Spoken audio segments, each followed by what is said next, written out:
Before we step into the pages of history and hear the story of Napoleon Bonaparte, I have a question for you. From which country are you listening tonight?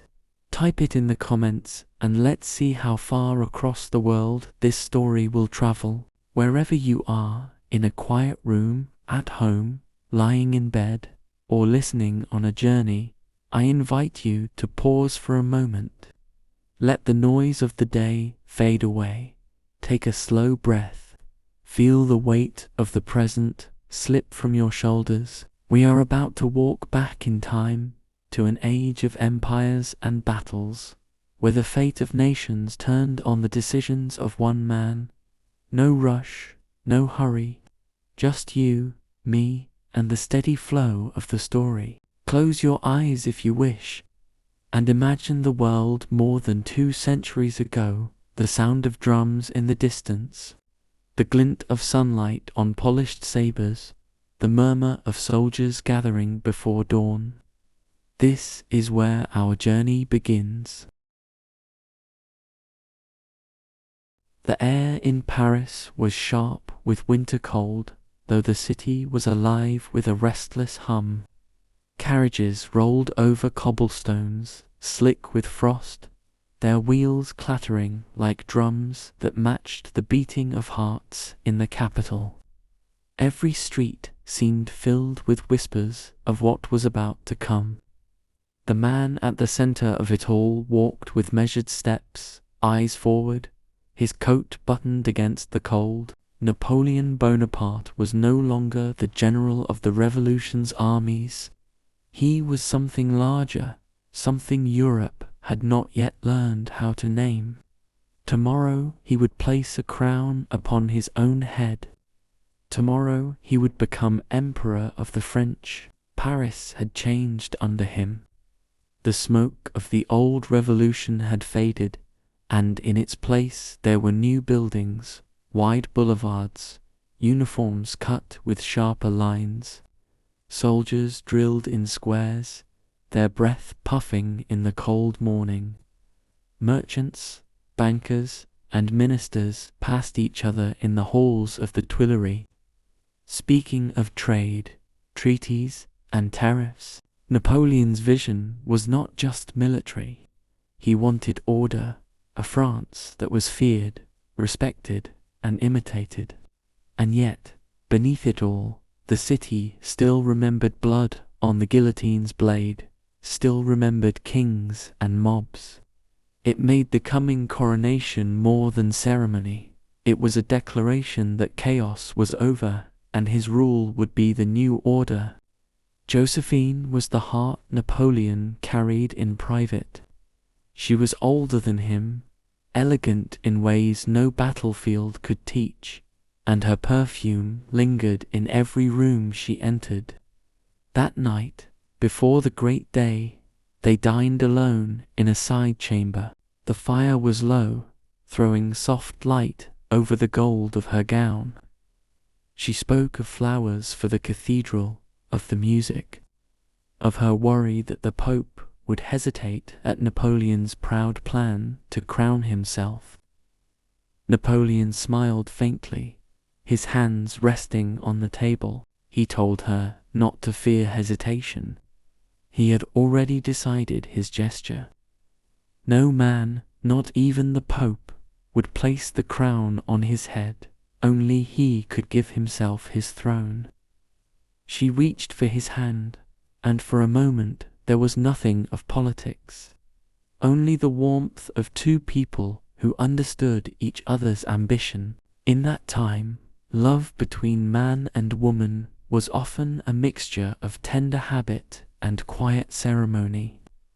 Lovers exchanged glances more than words in public. In private, intimacy was shaped by the pace of candlelight, by the rustle of silk and linen, by the slow unfastening of garments that were more intricate than today's. Napoleon was not a poet in such matters, but he understood possession, closeness, and the quiet power of lying beside someone who had chosen to be there. For Josephine, The moments they shared were wrapped in the strange blend of his intensity and his gentleness, a contrast that bound her to him even as his armies drew him away. The next day, Notre Dame's bells rang across the city. Crowds filled the streets. Even those who had once opposed him pressed forward to see history remade. Inside the cathedral, gold cloth draped the altar, the air heavy with incense. The Pope sat in solemn robes, but all eyes were on Napoleon. He walked to the altar, lifted the crown with his own hands, and placed it upon his head. It was not arrogance to him. It was the statement of a man who had risen from obscurity on the island of Corsica to command a countenance attention. When he placed a second crown on Josephine, the moment was sealed in the eyes of France. Their emperor and empress were now a living fact. But a crown is not a shield. Beyond France's borders, kings and ministers watched the ceremony with narrowed eyes. Austria, Britain, Russia, and others whispered in embassies and sent coded letters. They spoke of the Corsican upstart, of the danger he posed to the balance of Europe. For centuries, wars had been fought between monarchs from ancient families. Now, a soldier had claimed the right to rule as an equal. It was an insult they would not forget. Napoleon moved quickly in the years that followed. He reformed the laws, creating a code that bore his name, a set of clear rules to govern property, contracts, and rights. He reorganized education, built roads, encouraged industry. But even as he strengthened France from within, he was always preparing for the next campaign. He had learned long ago that peace in Europe was only the pause between wars. In 1805, news came that Britain was building a new coalition against him, joining with Austria and Russia. Napoleon decided to strike before they could unite their armies. His plan was swift: lure the Austrians into a trap, crush them, and then turn to face the Russians. He moved his soldiers like chess pieces across the map, marching them through rain, mud, and the early snows. These men followed him not only for pay or glory, but because they believed he could win against any odds. They had seen him ride at the head of the column, cloak whipping in the wind, stopping to speak to the common soldier as if they were old comrades. The campaign reached its height at Austerlitz in December. The battlefield lay under a pale winter sun, its frozen ponds reflecting the light. Napoleon's plan was daring. He let the enemy believe he was weak, luring them into attacking his right flank, while secretly preparing a crushing counterattack in the center. The Russians and Austrians advanced, confident they could break him. Then, as if the sky itself had shifted, Napoleon unleashed his main force into the gap, splitting the enemy lines. The frozen ponds became a trap. Artillery fire shattered the ice, swallowing men and horses into the freezing water. By the day's end, the Allies were broken, and Austerlitz would be remembered as Napoleon's greatest victory. That night, in the quiet of his headquarters, Napoleon allowed himself a rare moment of reflection. He wrote to Josephine, his words simple. He told her the victory was hers as much as his, that he longed for her voice, her presence. In his tent, the maps were lit by a single lantern, the air smelling faintly of powder and cold leather. He knew the war was far from over, but for that moment he had mastered Europe. The victories brought him not only land and treaties, but also influence over the hearts of his people. Paris celebrated his return with parades and banquets. In the salons, women spoke of his charm. In the markets, men argued about his strategies. Josephine welcomed him home with the warmth of familiarity, her embrace carrying both relief and the quiet tension of a woman who knew her husband's ambitions could never let him rest. Their intimacy after long absence was not the playful reunion of young lovers, but something deeper, shaped by years of separation and reunion. The knowledge that every time might be the last before war called him away again. By 1806, Napoleon's power stretched across much of Europe. He dismantled the old Holy Roman Empire, replacing it with his own alliances and client states. Yet Britain remained defiant, its navy too strong to challenge directly. Napoleon turned to economic warfare, creating the continental system, a blockade meant to starve Britain's trade. It was a bold idea, but it required the cooperation of every nation under his influence, and not all of them obeyed as he wished. That same year, Prussia declared war, believing the moment right to challenge him. Napoleon moved with the same speed that had made him famous, striking at Jena and Auerstedt in twin battles that crushed the Prussian army. He entered Berlin as a conqueror, issuing new decrees, reshaping the city to his will. Yet victory carried the shadow of overreach. Each conquest brought more territory to defend, more enemies who longed for revenge. Winter found him again writing to Josephine, though the tone was more practical now, speaking of estates, supplies, and the movements of his marshals. Their bond was still there, but it had weathered under the strain of constant separation and the rumors that always swirled around a man of power. In the candlelit rooms of Paris, Josephine managed their household, received ambassadors, and kept the image of the imperial couple intact. Beyond the walls of palaces and headquarters, the world continued in its own rhythm. In villages, couples still met in the quiet after work, hands brushing over tables, eyes meeting across gatherings. In the countryside, marriage was as much an arrangement of land and family as of hearts, but affection grew in the shared labor of fields and kitchens. In the cities, the wealthy courted with letters and gifts, their meetings chaperoned until trust allowed for private moments. Love, in all its forms, moved alongside the great armies, untouched by treaties and battles. By the start of 1807, Napoleon was facing Russia in the bitter cold of Eastern Europe.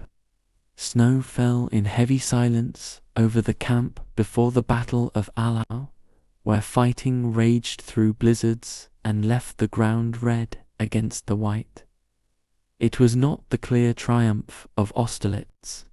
Both sides suffered terribly, but Napoleon held the field, and in the months that followed, he forced Russia into an uneasy peace at Tilsit.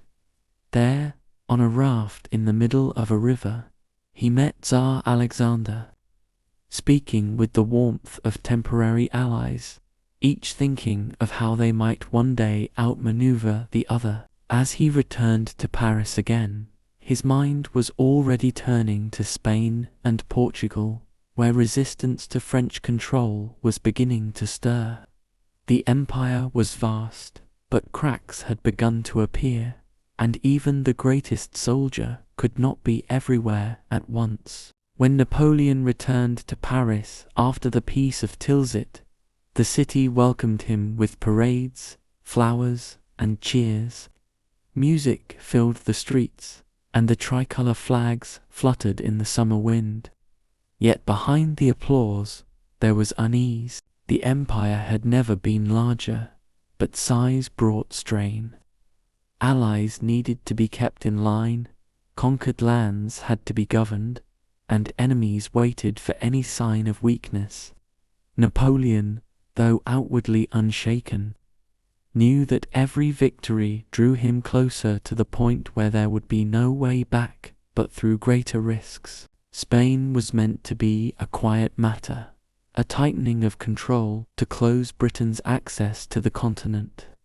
Napoleon believed that by placing his brother Joseph on the Spanish throne, he could ensure loyalty and strengthen the blockade against British trade. The plan seemed simple, but Spain was not a land that bent easily to foreign rule. Its mountains and villages hid a stubborn pride, and the people held tightly to their faith and traditions. In the taverns and churches, men whispered of resistance, and before long, the whispers turned to action. The war in Spain was unlike the set-piece battles Napoleon had mastered. Here the enemy rarely lined up in open fields. Instead, they appeared in the night, striking at supply lines, vanishing into the hills, and cutting down isolated detachments. These were not professional armies, but civilians turned fighters, peasants, farmers, priests, each carrying the war in their hearts. The French soldiers called it La Guerre des Guerrillas, the Little War, though it was small in name only. It drained men, supplies, and morale in ways Napoleon had not faced before. In 1808, Napoleon himself marched into Spain to set matters right. He moved quickly, winning battles and driving the Spanish forces back.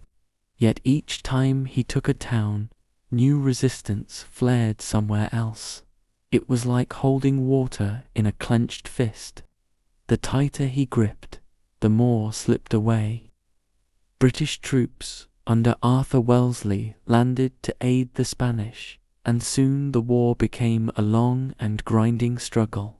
Napoleon's marshals fought bravely, but the Spanish countryside consumed their armies like a slow fire. While Napoleon was in Spain, life in Paris moved at a different pace.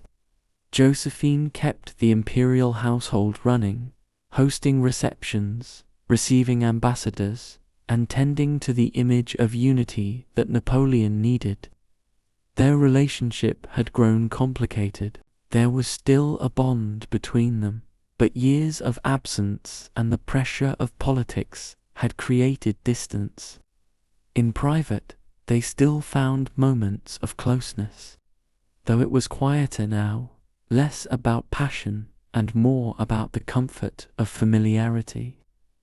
In the candlelit rooms, intimacy was shaped by conversation, by the sharing of wine, by the gentle rituals of undressing from the layers of the day's clothing, each movement unhurried as if time could be held still for a little while. By 1809, trouble was stirring again in Austria. The old enemy saw its chance, while Napoleon was distracted in Spain. The Austrian army marched into Bavaria, and Napoleon reacted with the speed that had made his name. He left Spain in the hands of his marshals and turned east. The campaign that followed was swift and fierce, culminating in the Battle of Wagram near Vienna. The fields baked under the July sun as tens of thousands clashed. Napoleon's artillery roared, and his infantry advanced in disciplined lines. By the end, Austria was forced to sue for peace once more. Yet victory brought personal change. Napoleon had no heir, and Josephine, though beloved, could no longer give him one. Their marriage had been a partnership of ambition and affection, but the future of the empire demanded a successor. In the winter of 1809, Napoleon told Josephine they must part. It was not an angry separation, but a solemn one. They dined together one last time as husband and wife, their conversations soft, as if both were trying to keep the moment from shattering.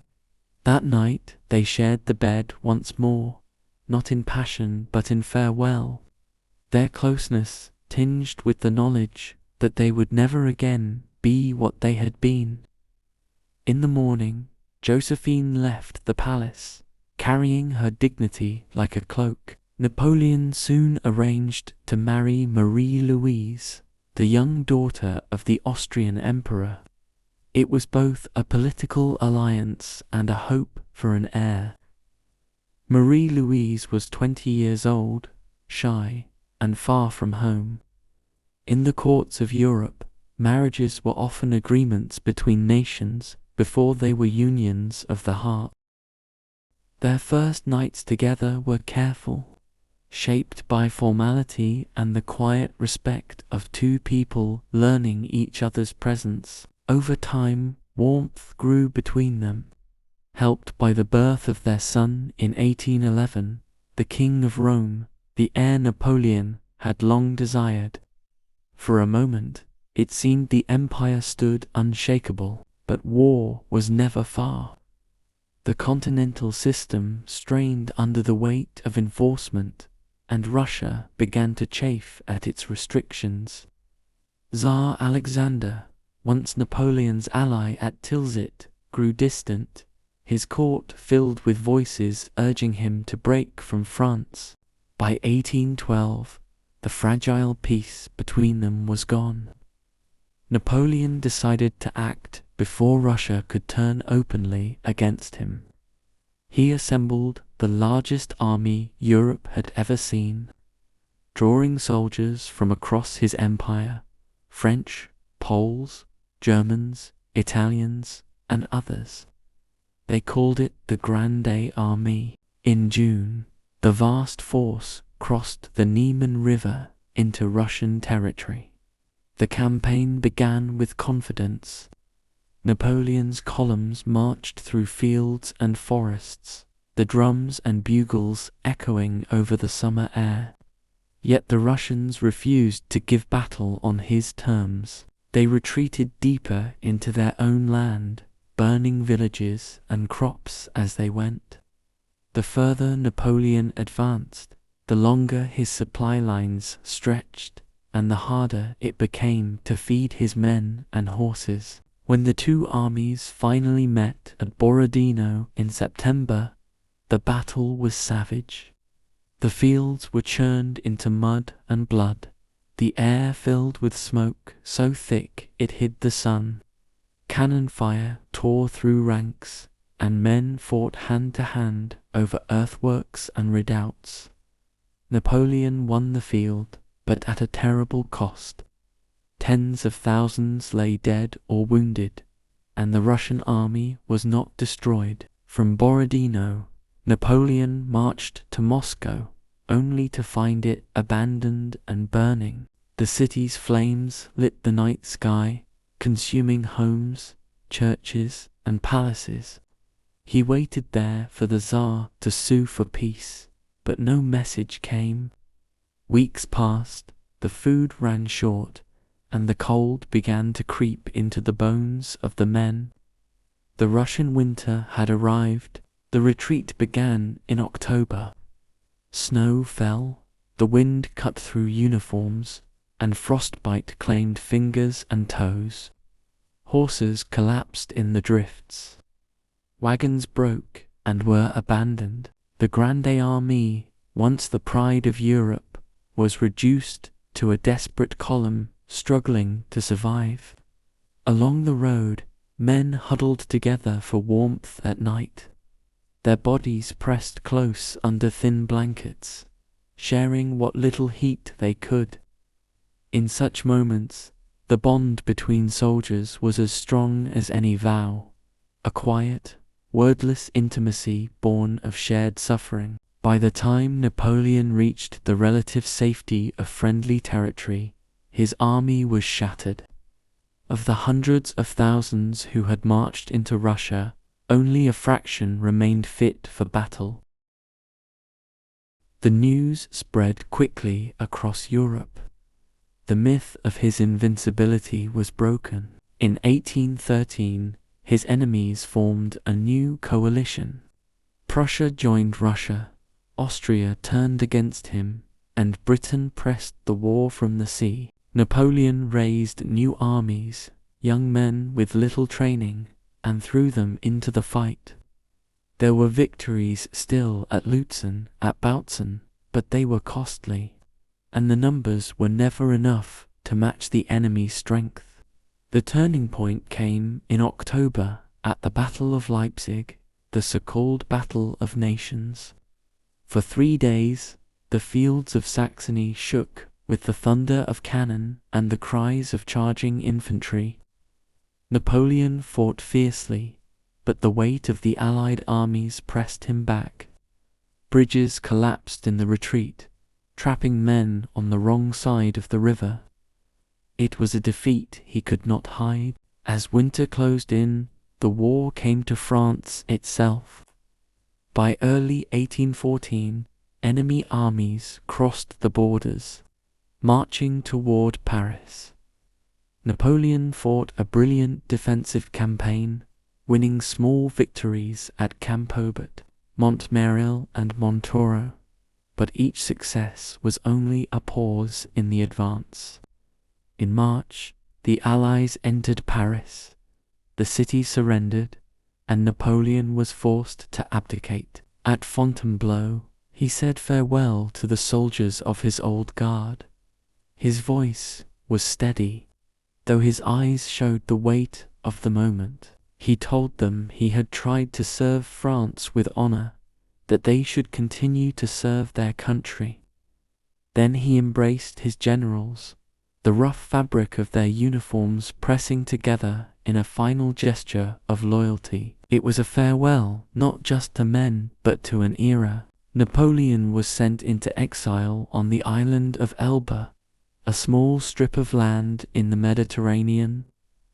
There he took on the role of ruler again, though his realm was now a fraction of what it had been. He built roads, improved agriculture, and kept a small court. Letters from Marie-Louise were rare, and news of his son came through distant reports. At night, he would sometimes walk the shoreline alone, listening to the waves. In the quiet, the memories came, the cheers in Paris, the crack of muskets at Austerlitz, the smell of gunpowder at Borodino, the warmth of Josephine's hand, the softness of Marie-Louise's voice when she first called him husband. They were pieces of a life that felt both near and impossibly far. But even on Elba, he could not rest. Across the sea, France was restless under the restored Bourbon king. Whispers reached him that the people missed the emperor, that soldiers still spoke his name with respect. In February 1815, he made his choice. With a small band of loyal followers, he sailed from Elba and landed on the French coast. As he marched inland, soldiers sent to arrest him instead joined his ranks. The legend had returned. The march to Paris was like a tide. Villages came out to see him, some kneeling, others cheering. By the time he reached the capital, the king had fled, and Napoleon was once more emperor of the French. But he knew this new reign, which would come to be called the 100 Days, could only be secured by victory. The summer of 1808 carried with it the scent of dust and the weight of uncertainty. Napoleon had returned to Paris from his triumphs in Central Europe.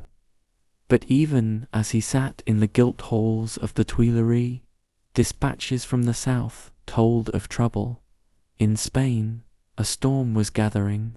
Napoleon had placed his brother Joseph on the Spanish throne, believing it a simple matter to secure the Iberian Peninsula. The Bourbon kings were gone, French troops were in Madrid, and yet the land would not stay quiet.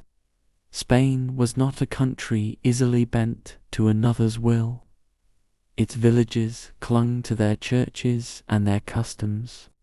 Its mountains sheltered those who would never kneel to a foreign flag. At first, Napoleon believed the matter could be handled by marshals and regiments, but the reports grew darker. In the streets of Madrid, people had risen in fury, striking at French soldiers with knives, stones, and old muskets. Priests spoke from pulpits, calling the French invaders godless, urging their flocks to resist in the name of faith and homeland. Guerrilla bands formed in the hills, striking at isolated columns, disappearing into terrain they knew like the lines of their hands. It was a kind of war Napoleon despised, not the open field with banners and formations, but a shadowed struggle that drained strength drop by drop. He decided to go south himself, leaving Paris under the care of ministers. The journey to Spain carried him across France's changing landscapes, green fields fading into rocky hills, broad rivers narrowing into mountain streams. His mind was not on the scenery. He thought of routes, of supply lines, of how to strike swiftly enough to crush the uprising before Britain could use it as a foothold.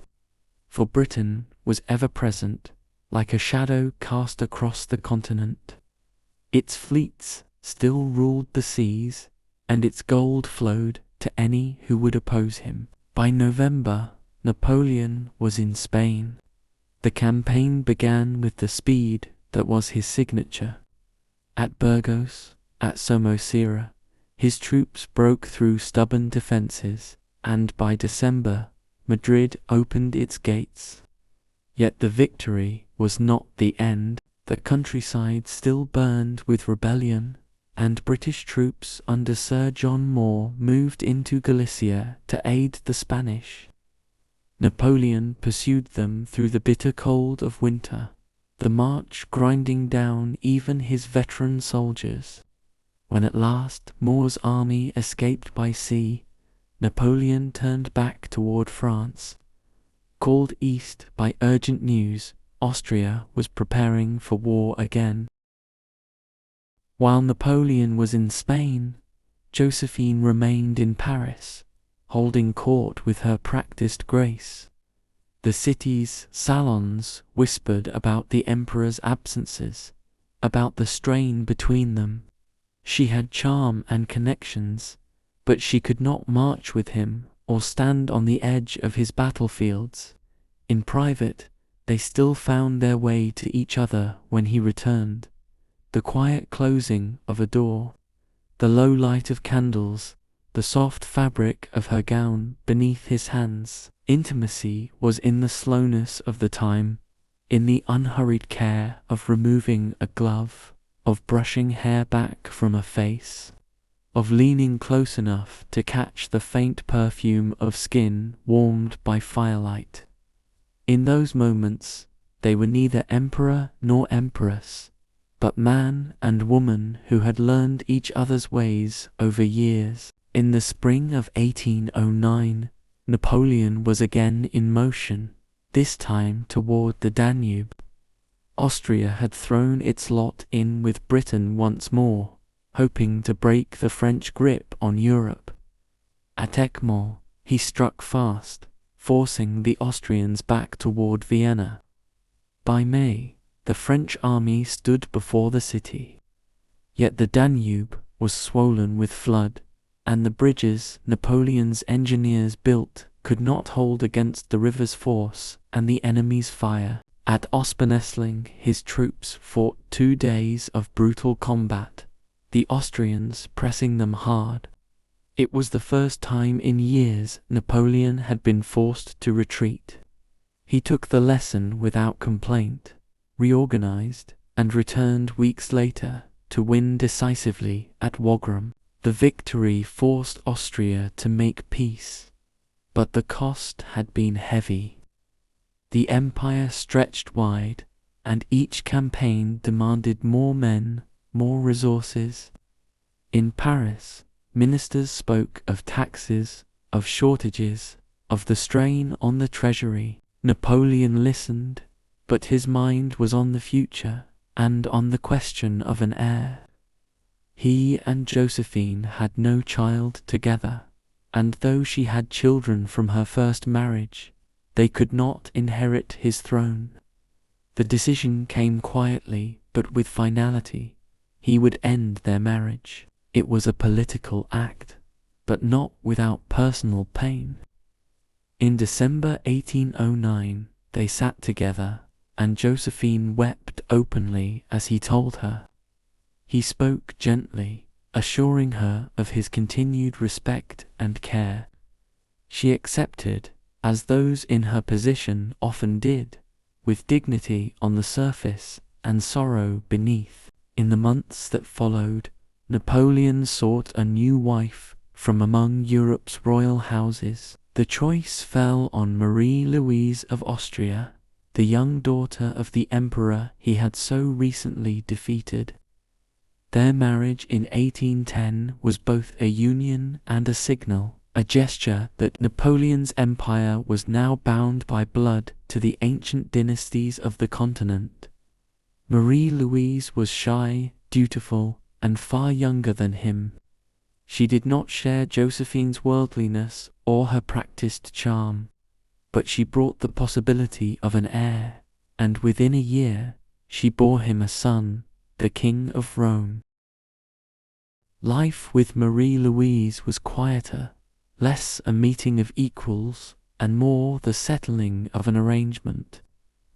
Napoleon showed her courtesy, and in private he could be warm, speaking to her of his son with a pride he rarely displayed in public.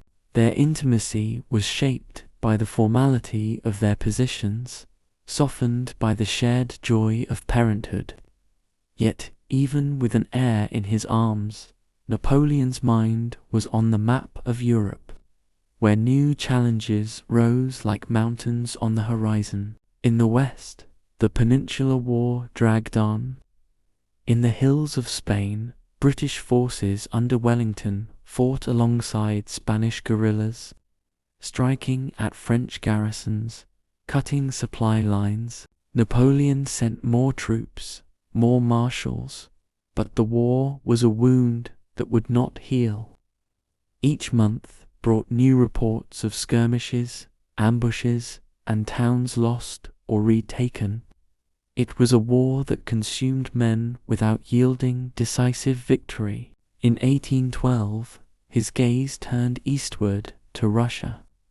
The alliance with Tsar Alexander had cooled, and the continental system strained under Russian resistance to his trade blockade against Britain. Napoleon believed a swift campaign could bring Russia to heel, as he had done with Austria and Prussia. He gathered an army unlike any Europe had seen, the Grande Army, drawn from across his empire, over 500,000 strong.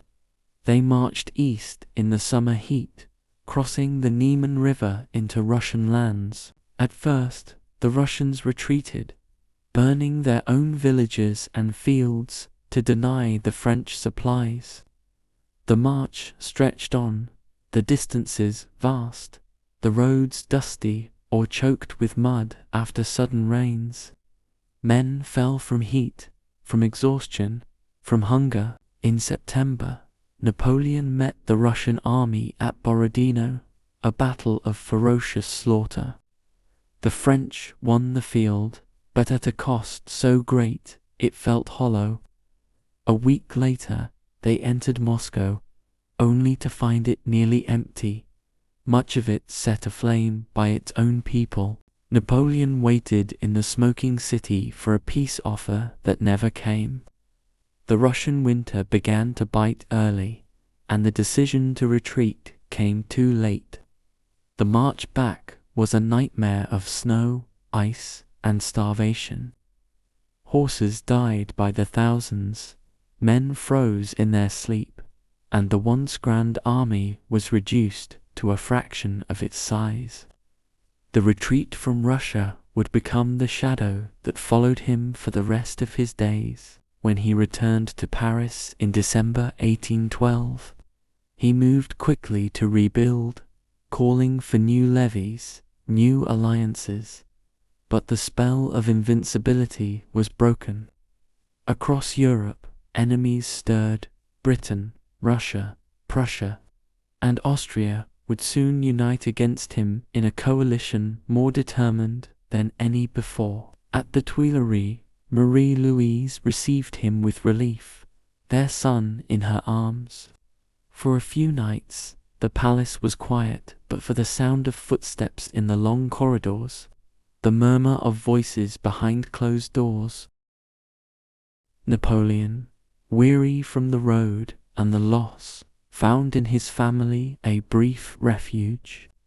The warmth of a child's small hand in his own, the soft voice of his wife speaking of ordinary matters, were a balm against the weight of what was coming. But even in that stillness, maps and dispatches waited on his desk, the lines of war already pulling him away. The winter of 1813 lay heavy over Europe, but there was no pause in the work of war. Napoleon had returned from Russia with only the shell of his once great army, yet he moved with the same urgency as in his early days. In the towns and villages of France, drums beat to call up new levies, boys barely grown into men stepping forward to take the place of veterans lost in the snow. Workshops forged muskets and cannon, tailors stitched uniforms, and horses were taken from farms to serve as mounts and to pull the endless train of supply wagons. The emperor knew his enemies would not wait long. Britain, Russia, and Prussia had already declared against him, and Austria would soon follow. In the spring, Napoleon marched east with what forces he had gathered. They were not the seasoned soldiers of Austerlitz or Jena, but they were many, and their spirit was lifted by his presence. At Lutzen and Bautzen, he struck at the Allies with the sharp movements that had always been his strength, driving them back and winning the fields. Yet these victories lacked the finality of his earlier triumphs. The Allies withdrew but were not destroyed, and more troops poured in from across Europe to join them. Through the summer, the war spread across Germany. The Allies adopted a new plan, avoiding Napoleon himself while attacking his marshals, knowing that without him in command, his forces were more vulnerable. This strategy began to wear down the French army. Men fell not just in battle, but from exhaustion, illness, and the endless strain of marching and fighting. Supply lines stretched thin, and the promise of quick victories faded into the grind of a campaign with no end in sight. In October, the Allies gathered their full strength at Leipzig. It would be the largest battle Europe had yet seen, with hundreds of thousands on both sides. The fields and villages around the city became a sea of men, cannon, and horses. For 3 days, the fighting raged. The noise was unbroken, musket volleys, the deep roar of artillery, the cries of the wounded. Napoleon fought with the skill that had made his name, moving troops to meet each threat, countering attacks, holding ground where others might have broken, but the weight against him was too great. On the 3rd day, a key bridge behind the French lines was blown too soon, trapping thousands of soldiers and cutting off the retreat. Men plunged into the cold river in desperation, many drowning under the weight of their gear. The loss was a wound that could not be healed on the battlefield. Napoleon was forced to withdraw toward France, leaving behind guns, supplies, and the last hope of holding Germany. The winter of 1814 brought the war to France itself. The Allies crossed the borders, advancing through Champagne and Burgundy, taking towns and cities. Yet Napoleon fought with the energy of a man who refused to accept defeat. In a campaign that became known as the 6 Days, he struck at isolated enemy columns, winning sharp victories at Camembert, Montmirail, and Montauron. His movements were as quick as in his youth, his mind sharp, his will unbroken. But each battle cost men he could not replace, and the Allies pressed on. In Paris, Marie-Louise did her best to keep the court steady. She managed affairs for their young son, the King of Rome, and received messages from Napoleon when he could send them. Their relationship was bound more by duty than passion, yet in the quiet moments they shared when he was in the capital, there was a closeness that came from the shared weight of their roles. At night, in the long rooms of the Tuileries, they might speak softly over the crackle of the fire, her hand resting lightly on his as they talked of their son's health.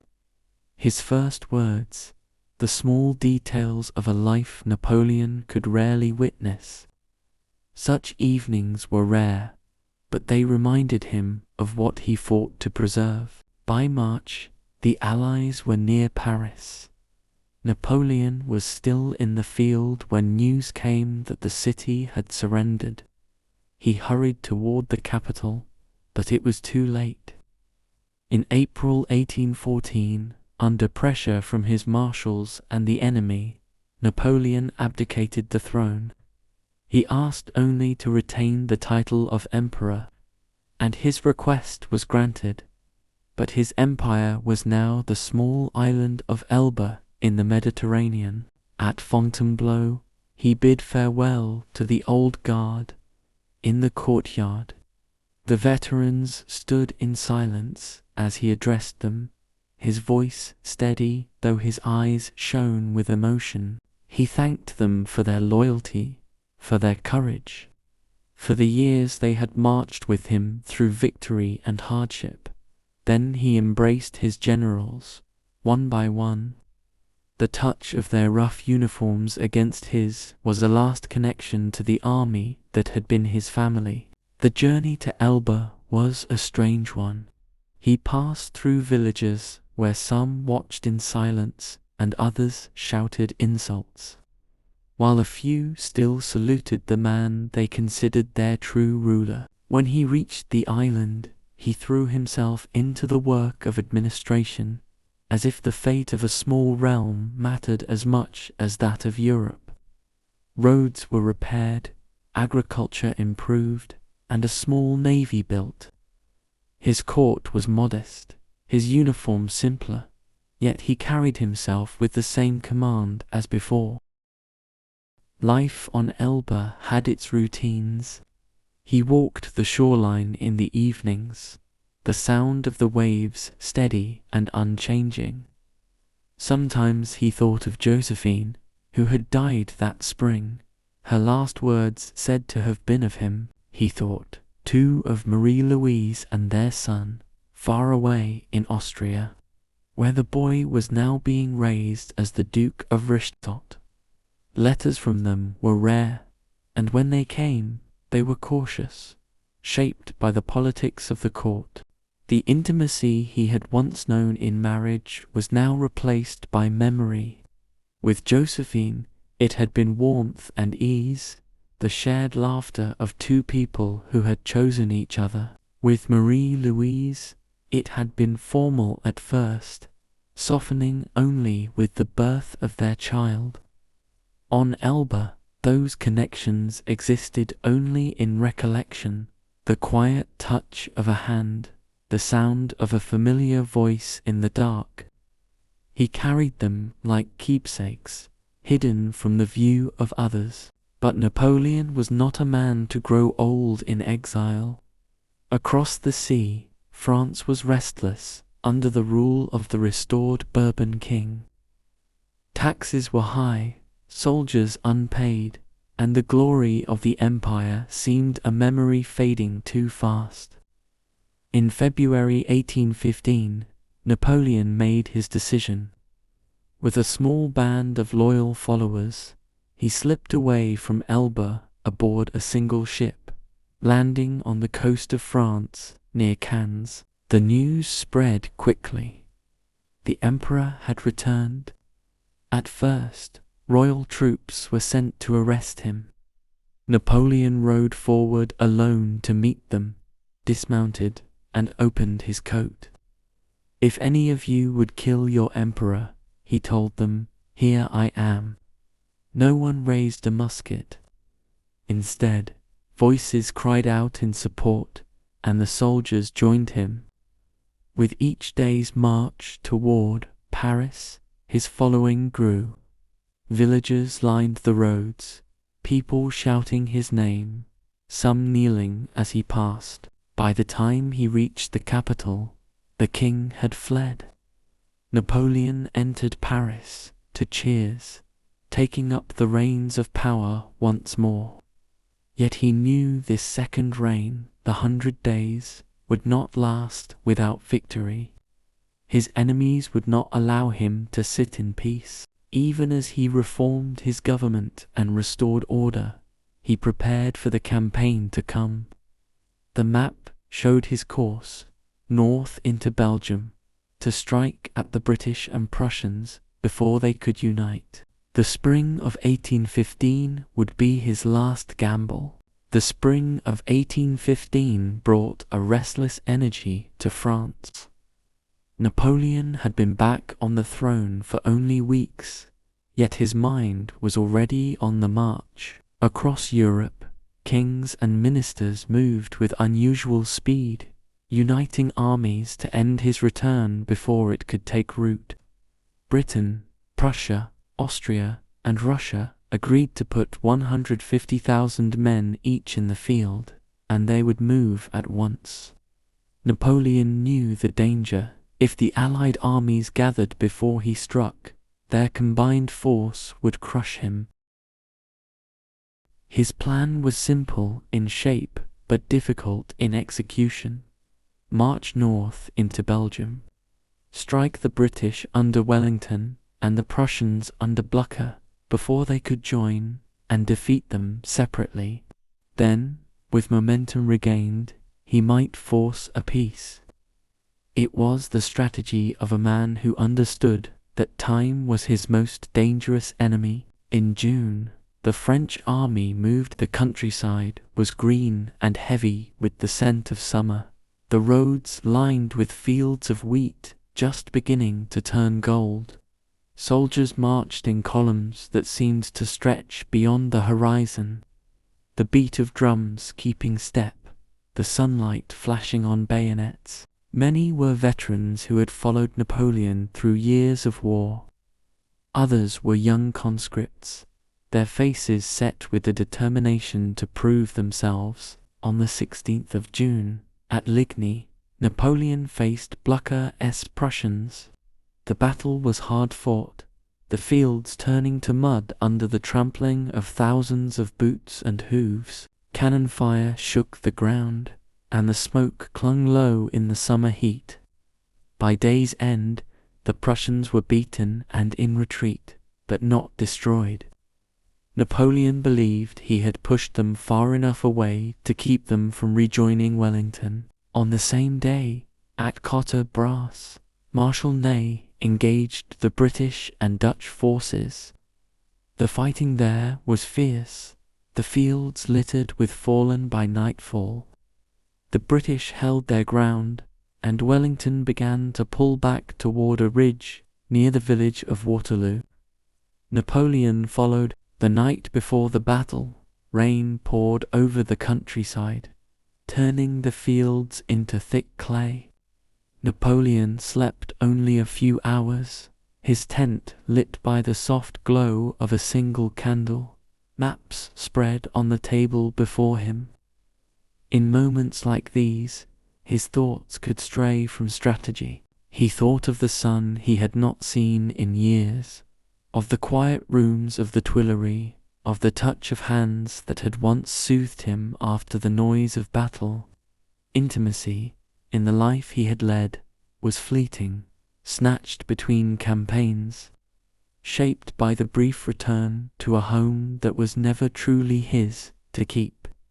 He had learned to carry those moments inside him, a private reserve of warmth against the cold demands of war. The morning of June 18th broke grey and damp. Napoleon delayed the attack, hoping the ground would dry, but the hours passed and the mud remained. Around midday, the French artillery began its work, the deep thud of cannon echoing across the ridge. Columns of infantry advanced, their boots sucking at the wet earth, their uniforms dark with rain.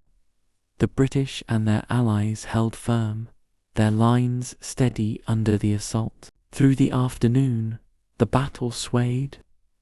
Ney launched cavalry charges that swept across the ridge, horsemen thundering through smoke, only to be met by squares of infantry bristling with bayonets.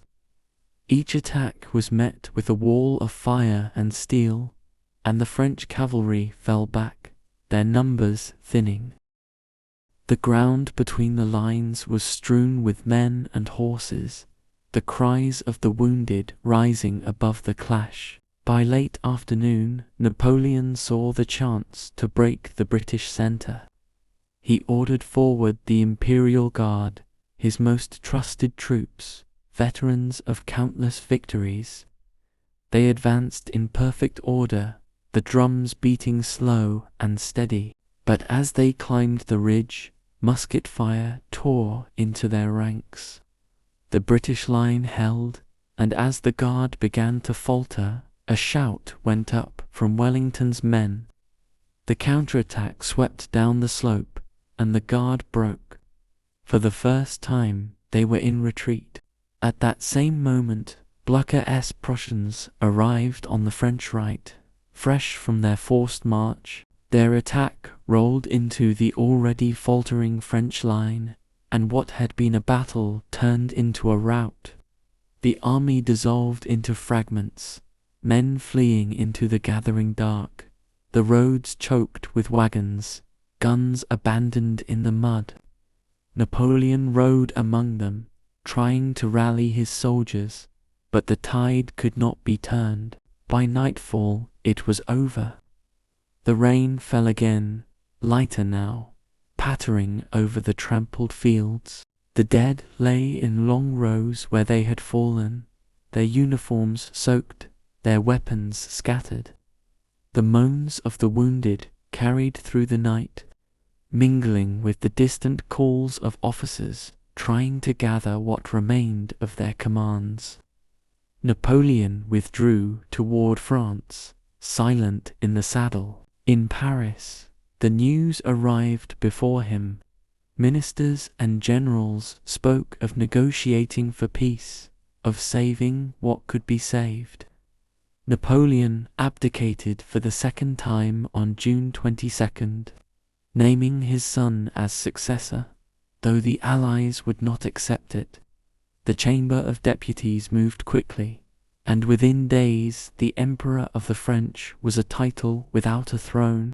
The Allies decided his fate, exiled to the remote island of St. Helena in the South Atlantic, far from Europe, far from any chance of return. He was placed under British guard, to be watched for the rest of his life. The journey to the coast was quiet. The road lined at times by onlookers who stared in silence, unsure whether to mourn or condemn. At Rochefort, he boarded the British warship Northumberland, the white sails carrying him away from the continent he had once ruled. The voyage was long, weeks at sea under the shifting skies. Napoleon spent hours on deck, looking out over the endless horizon.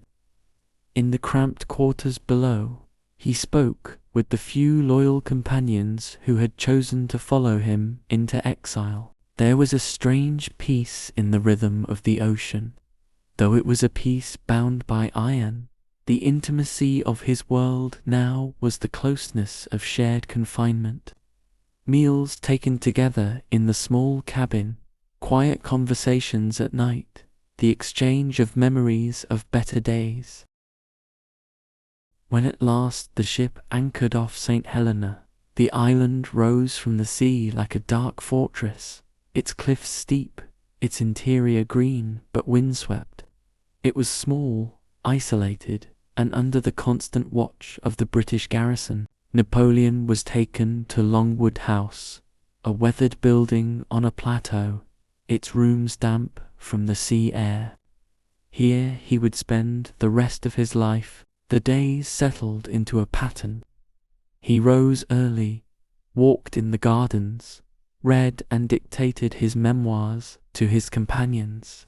He spoke often of his campaigns, of the choices he had made, of the battles won and lost. At times his voice carried the old fire, the certainty that he had shaped the age in which he lived. At other times it was softer, tinged with the knowledge that his time was now measured not in victories but in the slow passing of days. In the evenings, when the wind rattled the shutters, he would sometimes sit in silence, lost in thought. He remembered the crowded streets of Paris, the cheers of soldiers at Austerlitz, the smell of wet earth at Waterloo. He remembered the warmth of Josephine's smile, the weight of his son as a small child, the touch of hands in the rare moments of peace between campaigns. These memories were his only escape, the inner world of a man whose outer world had shrunk to the walls of Longwood. The years passed. His health began to fail, the island's damp climate worsening the pain in his stomach. The British governor kept a strict watch, limiting his visitors, controlling his correspondence. Yet even in weakness, Napoleon carried himself with the bearing of command, as though the title of emperor could not be taken from him by distance or time. In May of 1821, after 6 years on St. Helena, he died quietly in his bed, a few loyal companions at his side. Outside, the wind swept across the plateau, the sound of the ocean rising from the cliffs below. He was buried on the island under a willow tree, the grave unmarked by his name. Far away in Europe, the world he had shaped moved on. Borders shifted, kings returned to their thrones, new wars began for new reasons. Yet the memory of Napoleon, the soldier who had risen from obscurity to rule an empire, who had crowned himself in Notre Dame, who had fought from Madrid to Moscow to Waterloo, remained. In the quiet of the night, in the telling of stories, in the minds of those who still dreamed of glory, his shadow lingered. The island of St. Helena lay far from the world Napoleon had once commanded, a dark green fragment in the endless Atlantic, lashed by wind and ringed by high cliffs. It was the very edge of the known world, chosen precisely because it was beyond escape. The sea around it was a constant, restless presence, its waves breaking endlessly against black rock, its horizon unbroken by sails. For a man who had once crossed Europe in weeks, the stillness was a new kind of prison. Longwood House, his residence, was a low, weathered building that smelled faintly of salt and damp earth. Its walls creaked in the wind, and the ceilings dripped when the rain pressed hard against the roof. The rooms were furnished simply, a desk where he wrote, a narrow bed, a few chairs, a small library of books that had followed him from the mainland. Yet even in these modest surroundings, Napoleon arranged the space as though it were still a command post. Maps hung neatly, papers stacked in order, the small routines of discipline shaping each day. The mornings began early.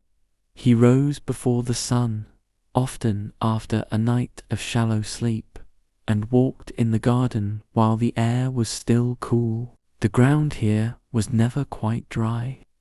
Dew clung to the grass, and the wind carried the scent of the sea inland. He would sometimes stop at the edge of the plateau, looking out toward the cliffs, as if his eyes could pierce the horizon and see beyond the water to the cities and fields he had once ruled.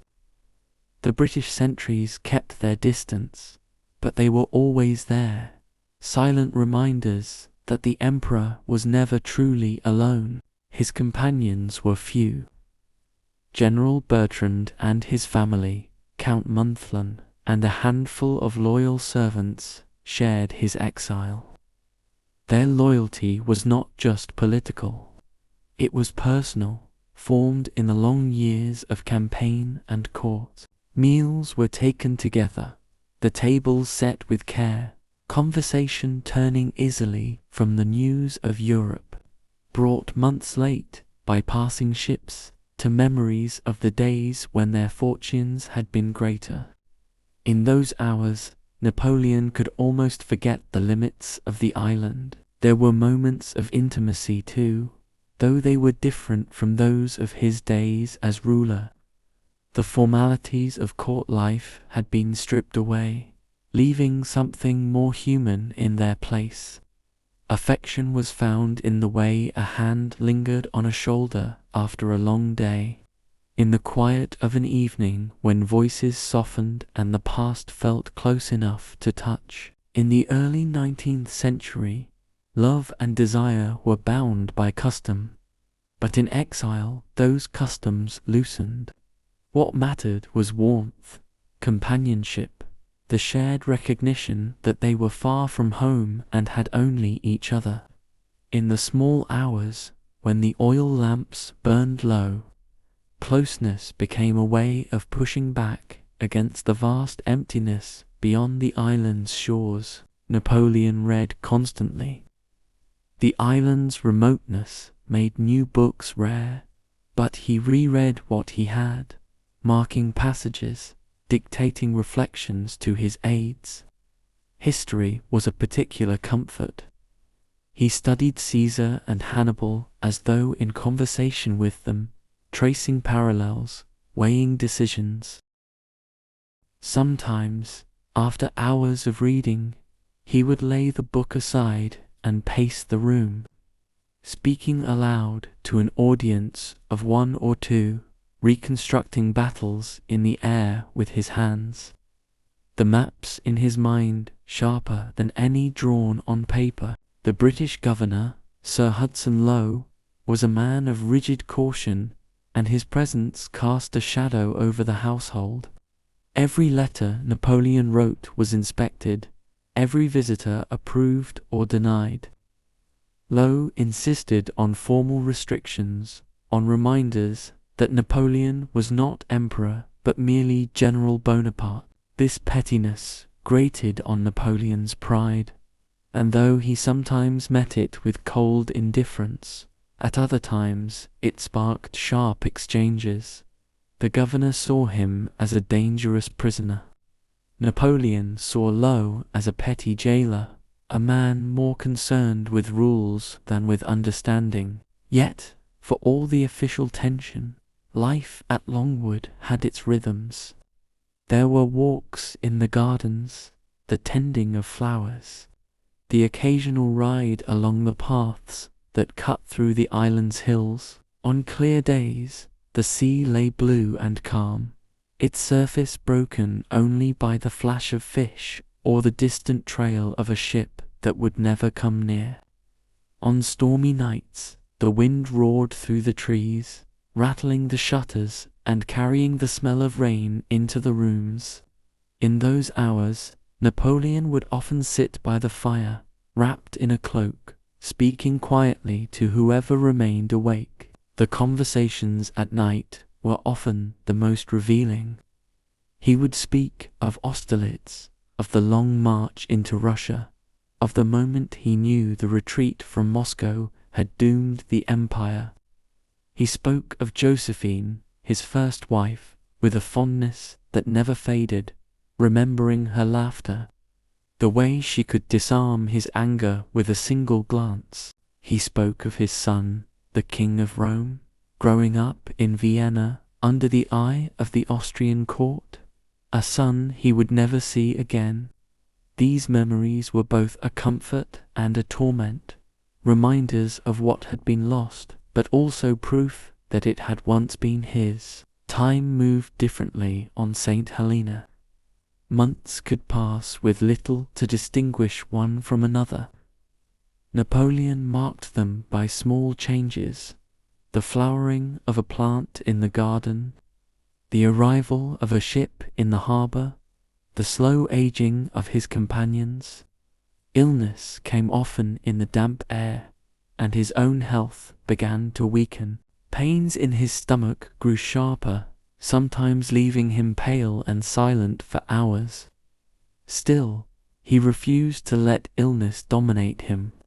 Each morning, he dressed with the same care he had in Paris. His coat pressed, his hair combed, as if preparing for an audience that would never come. Evenings could bring a kind of melancholy beauty. The sky would turn deep gold over the ocean, the wind softening for a time, the sea reflecting the last light of the day. Napoleon would often stand in the garden then, hands clasped behind his back, his gaze fixed on the horizon. He rarely spoke in those moments, and his companions learned not to disturb him. It was as if, in the fading light, he could almost see the sails of a fleet that might take him home. The years wore on.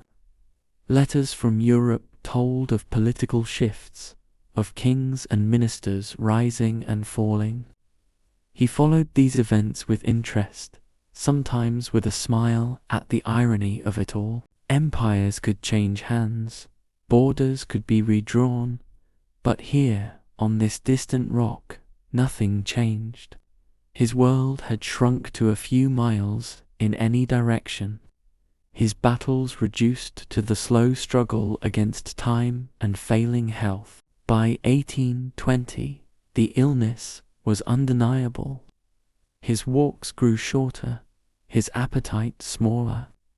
There were days when he could not leave his bed, when even reading was too great an effort, yet he remained sharp in thought, dictating his recollections with precision, ensuring that his version of events would outlast him. He understood that history would be written not only by those who defeated him, but also by those who remembered his words. The intimacy of exile deepened in those final months. Friends and servants tended to him with quiet devotion, helping him dress, bringing him tea, adjusting the pillows so he could rest more easily. They spoke softly in his presence, their affection evident in the care they took. The closeness was no longer the passion of youth or the fleeting comfort of court life. It was something steadier, born of shared hardship, of years spent together in the narrow space between hope and resignation. In the spring of 1821, the end drew near. The air in the house was heavy with the scent of medicines and the faint, constant sound of the wind outside. Napoleon's thoughts turned more often to his youth in Corsica, to the first days of command in Italy, to the moment he had crowned himself in Notre Dame. He spoke less, but when he did, it was with the calm certainty of someone who knew his place in the story. On May 5th, as the evening light faded, he lay in his bed at Longwood, the faces of his companions around him. The room was quiet, except for the rustle of the wind through the garden. His eyes closed, his breathing slowed, and then he was gone. The man who had once commanded the greatest armies in Europe, who had reshaped nations and challenged kings, left the world in a small room on a far-off island, with only a handful of loyal friends to witness it. They buried him in a valley he had chosen himself, under a cluster of willows, the grave marked not by his name but simply by the stone. The sea lay beyond the hills, the sound of its waves a constant presence. Ships passed in the distance, their sails white against the blue, carrying news to a world that was already moving on. But St. Helena could not erase him. His story travelled with every ship, every letter, every memory carried back to Europe. In drawing rooms and taverns, in the quiet of libraries and the noise of marketplaces, people still spoke of him, the victories, the defeats, the mystery of his will. And though the island held his body, his shadow stretched far beyond it. Over the lands he had once ruled, over the history he had shaped, the news of Napoleon's death reached Europe slowly, carried first by British ships and then by word of mouth in ports and capitals. By the time it was confirmed in official dispatches, the fact had already travelled along 100 unofficial channels. Sailors told it in harbours, merchants repeated it in markets, and in Paris. The whispers began long before the government acknowledged the truth. To some, it was an end long expected, the final close to a chapter they had once feared might reopen at any moment.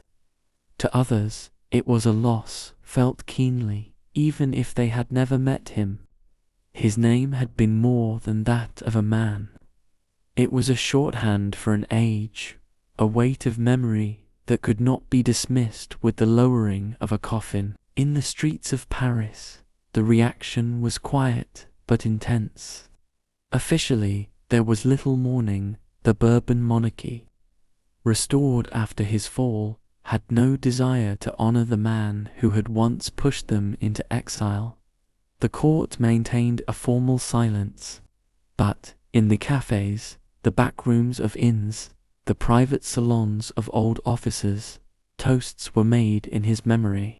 Men and women spoke of him in lowered voices, telling stories that had already begun to soften at the edges, the rougher truths smoothed away by nostalgia. Soldiers who had fought under him were among the most devoted keepers of his memory.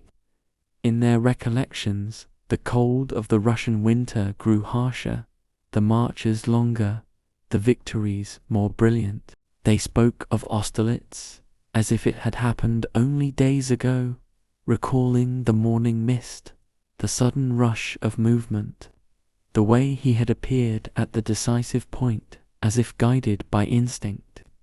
They spoke too of the personal moments, the way he would nod in acknowledgement when passing them on the field, the rare smile that came when a plan unfolded as intended. These memories, however small, became part of a larger legend. Beyond France, the reactions varied. In Britain, there was relief, but also a grudging respect. Newspapers printed long accounts of his life, some harsh, others unexpectedly admiring. The Times called him the most extraordinary man of his age, even as it reminded readers of the wars his ambition had caused. In Austria, Russia, and Prussia, courts noted his passing with formal acknowledgement. But even there, the private thoughts of soldiers and ministers were more complex. For some, he had been an enemy. For others, a mirror in which they measured their own power and found it wanting. The legend began to grow almost immediately. Painters imagined him standing on windswept cliffs, gazing out to sea, his coat flaring in the breeze. Poets wrote of him as a figure cast out by fate, his greatness undone not by his own faults, but by the jealousy of lesser men. In these works, The details of his exile blurred into symbols. The small, damp rooms of Longwood became a noble prison. The island's isolation, a mark of his singular destiny. Those who had been with him at St. Helena became the first custodians of the intimate details. Bertrand, Montholon, and others dictated their recollections, describing the routines of the island. His conversations, his reflections on battles past. They spoke of his declining health with a careful blend of truth and reverence. Their accounts shaping the way the world would remember his final years. Montholon's memoirs, published later, painted a portrait of a man still commanding in spirit even as his body weakened. A leader who bore adversity with quiet dignity. But alongside these public memories were the private ones, the recollections kept within families and friendships.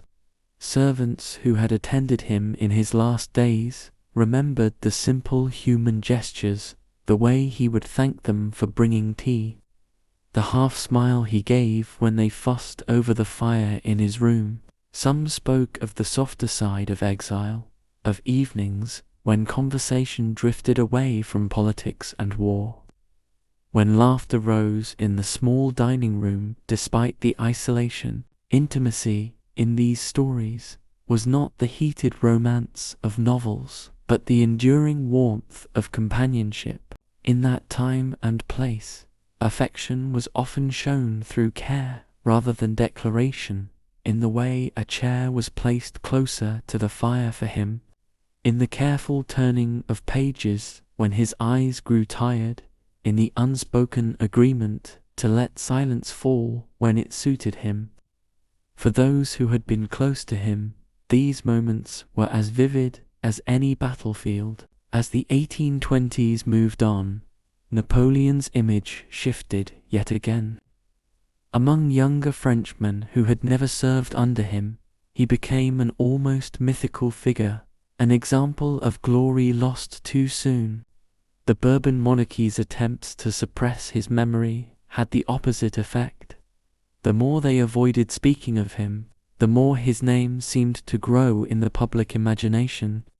Bonapartist circles, still active in secret, passed around portraits and keepsakes, treating them as relics. In literature, he began to appear in ways that blurred the line between history and legend. Writers cast him as a tragic hero, a man who rose from obscurity to command empires, only to be undone by the very forces he had once mastered.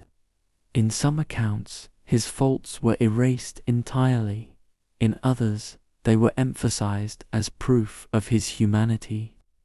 The truth lay somewhere in between, but the truth mattered less than the feeling he inspired. In 1821 and 1822, plays and songs in his memory began circulating quietly in France, often under the guise of other subjects. A love song might be, to those who knew, a lament for the emperor. A historical drama set in Rome might carry thinly veiled references to his rise and fall. The censors, aware but cautious, sometimes allowed these works through. Not wishing to fan the flames by making public examples of their creators, across the Channel in Britain, there was a different fascination. Books about him sold well, whether they praised or condemned him. Travelers returning from the Atlantic would describe the site of St. Helena, the jagged cliffs, the tiny harbor, the lonely grave in the valley. Souvenirs, small sketches, pieces of volcanic rock, even pressed flowers claimed to be from the island, began appearing in shops. For the British public, Napoleon had become both the defeated enemy and the romantic exile. His image safe now that he was gone.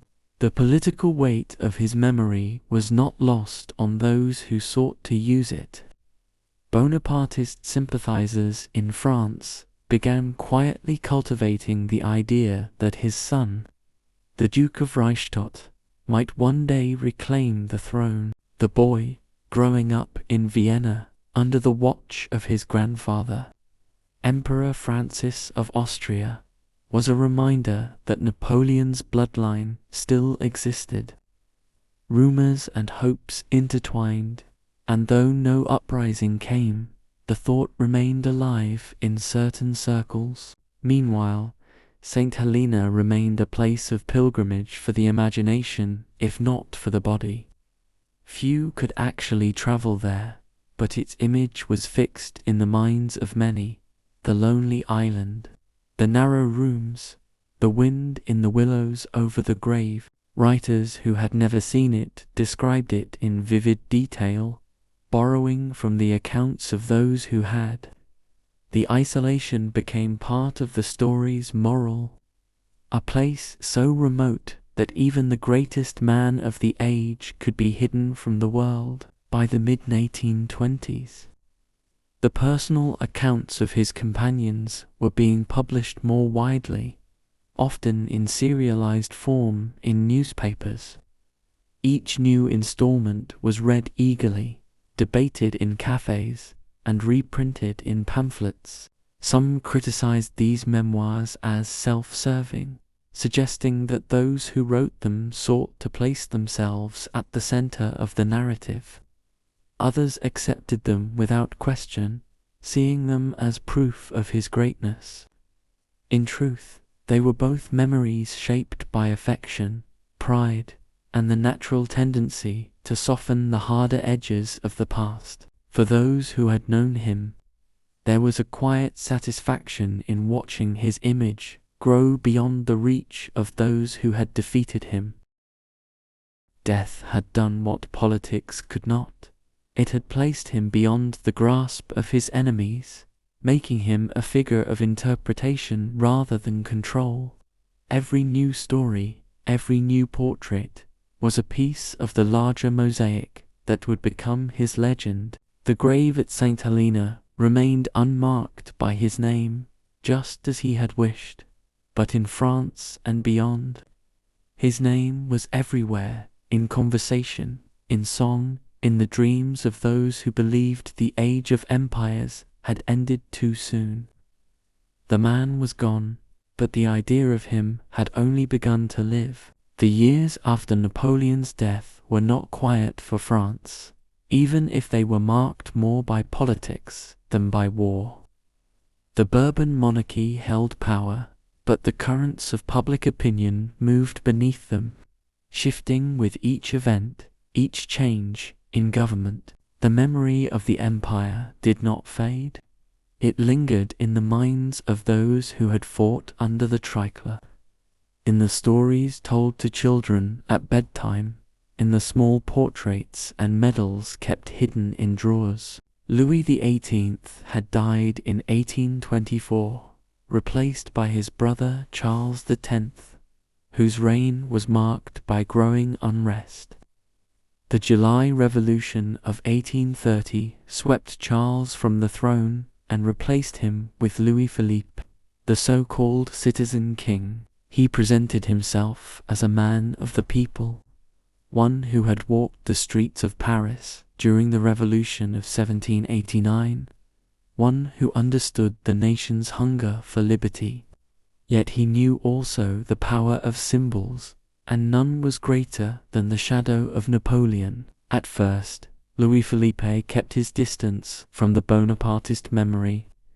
He had risen to power through constitutional monarchy, not through imperial conquest. But as the 1830s progressed, he began to see the advantage in embracing carefully, and on his own terms, the legacy of the emperor.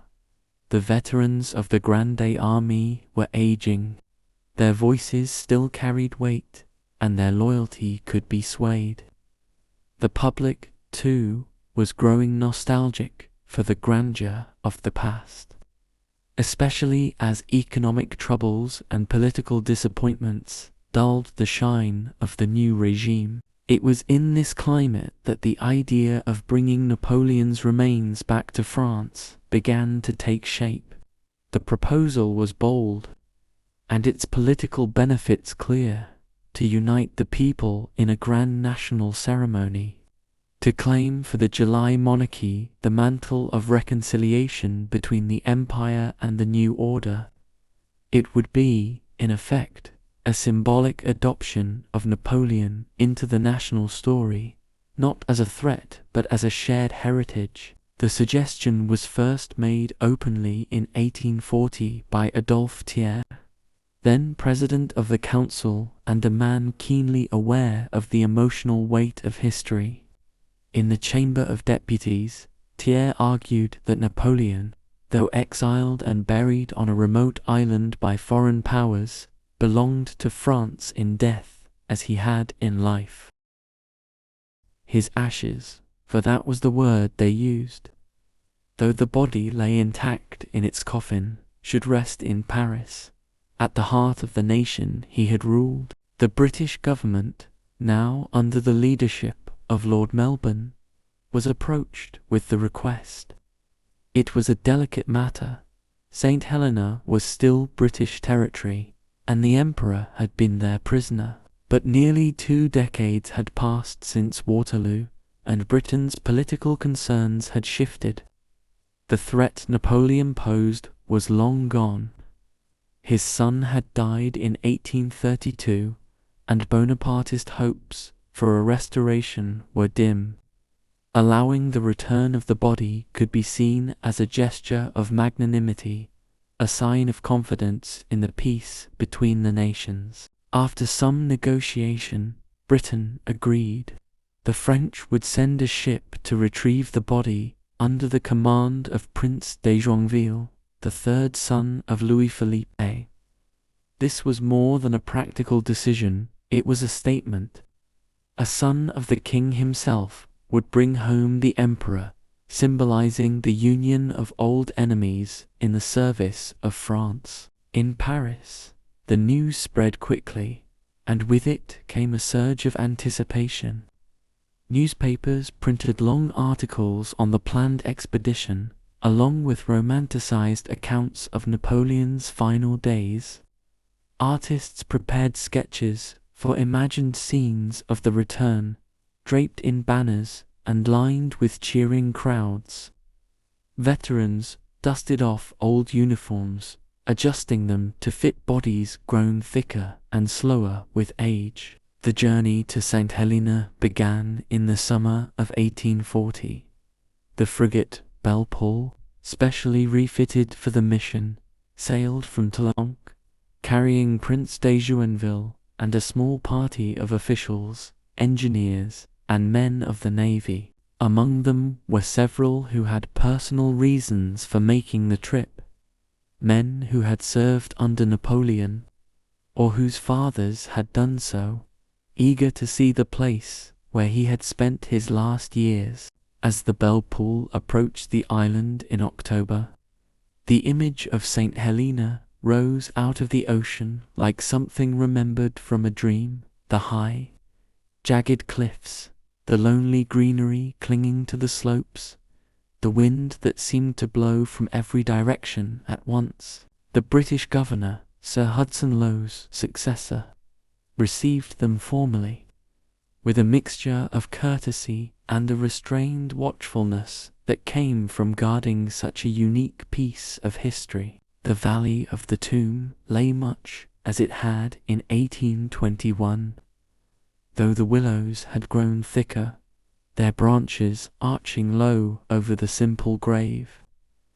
The stone slab bore no name, only the date of his death. The air was heavy with the sound of wind in the leaves and the quiet rush of a nearby stream. Here, in this small hollow of land, Napoleon had lain for 19 years, his presence marked by the absence of all the pomp that had once surrounded him. The exhumation took place on the night of October 15th, lit by lanterns that cast long shadows across the ground. The men worked carefully, layer by layer, removing the earth and the stone vaults that enclosed the coffin. When at last the final seals were broken and the lid lifted, those present claimed to see his face, astonishingly preserved, as if he had been sleeping. His hair, still dark, framed features that were instantly recognizable, even after nearly 2 decades. Some whispered that it was a sign that he had not truly aged in death.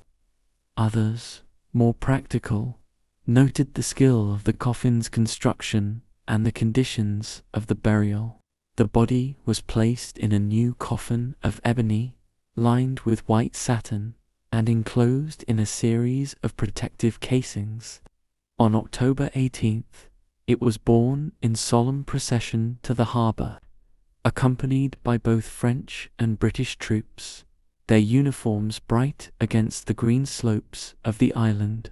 A salute of cannon marked the moment it was transferred aboard the Belpool, where it was placed in a specially prepared chapel draped in black and lit by the steady glow of candles. The voyage home was slow, the frigate moving steadily across the Atlantic, her crew maintaining the chapel with the same care they would have shown for a living sovereign. At night, the officers would sometimes gather there, standing in silence before the coffin, each lost in his own thoughts. For some, it was the sense of history; for others, a more personal connection, a father's stories, a family's memories, a nation's pride. As they neared the French coast in late November, word of their approach travelled ahead of them. Fishing boats carried the news from port to port, and by the time they reached Cherbourg, crowds had gathered to watch. Veterans lined the quay, some wearing medals from battles fought decades earlier. Women and children craned their necks for a glimpse, even if it was only of the ship that carried him from Cherbourg. The coffin was transferred to the steamer Normandy for the journey up the Seine to Paris. Along the riverbanks, people waited in the cold, waving flags, holding up portraits, calling out blessings as the vessel passed. It was as if the entire country had turned out to welcome home a son long absent. Paris prepared for the final ceremony with a mix of solemnity and grandeur. The route from the Arc de Triomphe to the Hôtel des Invalides was lined with soldiers, their bayonets gleaming in the winter light. The coffin, placed on a great funeral carriage draped in purple and gold, moved slowly through the city on December 15th, 1840. The air was cold, the sky a pale winter blue, and the sound of drums rolled through the streets like distant thunder. Those who watched saw not only the return of a man, but the reconciliation of a history. The veterans saluted as he passed, tears in their eyes. Young men born after Waterloo looked on with awe at the scale of the ceremony. Women threw flowers into the path of the procession, their petals catching on the wheels of the carriage. At the Invalides, the coffin was lowered into a temporary tomb to await the construction of the great sarcophagus that would one day hold it. Inside, the air was filled with incense, the light filtered through tall windows, the sound of the choir rising in solemn harmony. Louis-Philippe, standing among his ministers and generals, spoke briefly of unity, of the need to honor the past while looking to the future. For many, it was a day of closure, the end of a long exile, the moment when France claimed her emperor once more. But it was also a beginning, for the legend of Napoleon, now bound to the very heart of Paris, would continue to grow in the decades to come. The winter after Napoleon's return to Paris settled in with a quiet that belied the significance of what had just occurred. The coffin rested in the Invalides, sealed within its temporary vault, and though the great crowds had dispersed, the echo of that day lingered. The people of Paris spoke of the funeral as if it had been a personal event in each household, recounting the slow march of the procession, the music of the bands, the look on the faces of the veterans who had saluted their emperor one final time. For Louis-Philippe, the success of the ceremony was a triumph of political theatre. He had managed to claim Napoleon for his own reign without surrendering to Bonapartist sentiment. The tricolour and the monarchy's flag had flown together.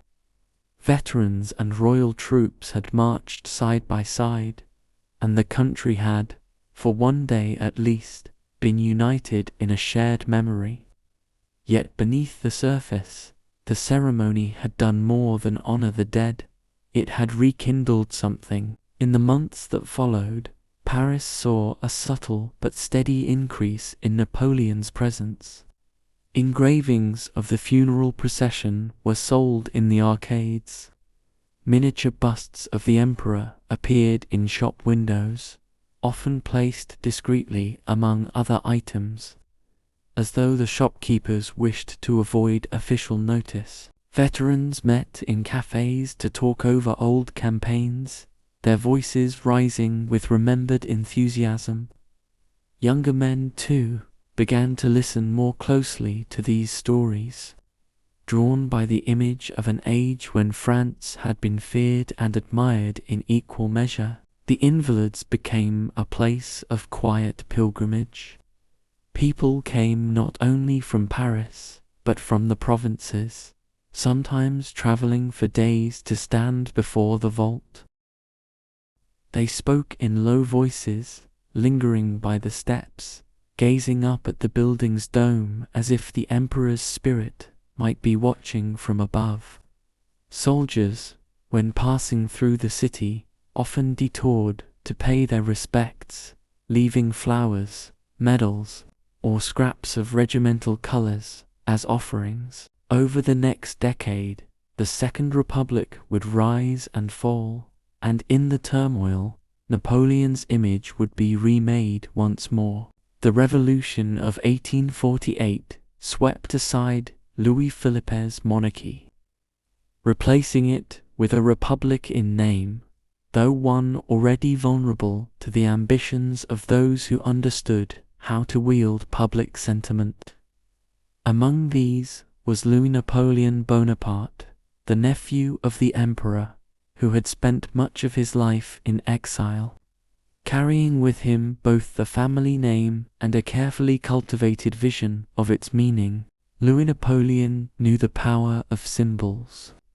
He had visited the Invalides himself, standing quietly before the vault, aware that every eye in the room was measuring him against the memory of the man within. In his speeches, he spoke of restoring France's greatness, of carrying forward the legacy of 1804 without repeating its mistakes. He presented himself not as a conqueror in waiting, but as a unifier, a man who could reconcile the glory of the empire with the stability of the present. The people responded. In 1848, Louis Napoleon was elected President of the Republic by an overwhelming majority, his name alone carrying weight that no campaign could have manufactured. Yet the Republic was a fragile thing, and within 4 years he dissolved it entirely. On December 2nd, 1852, the anniversary of both Napoleon's coronation and the victory at Austerlitz, he declared himself Emperor Napoleon III.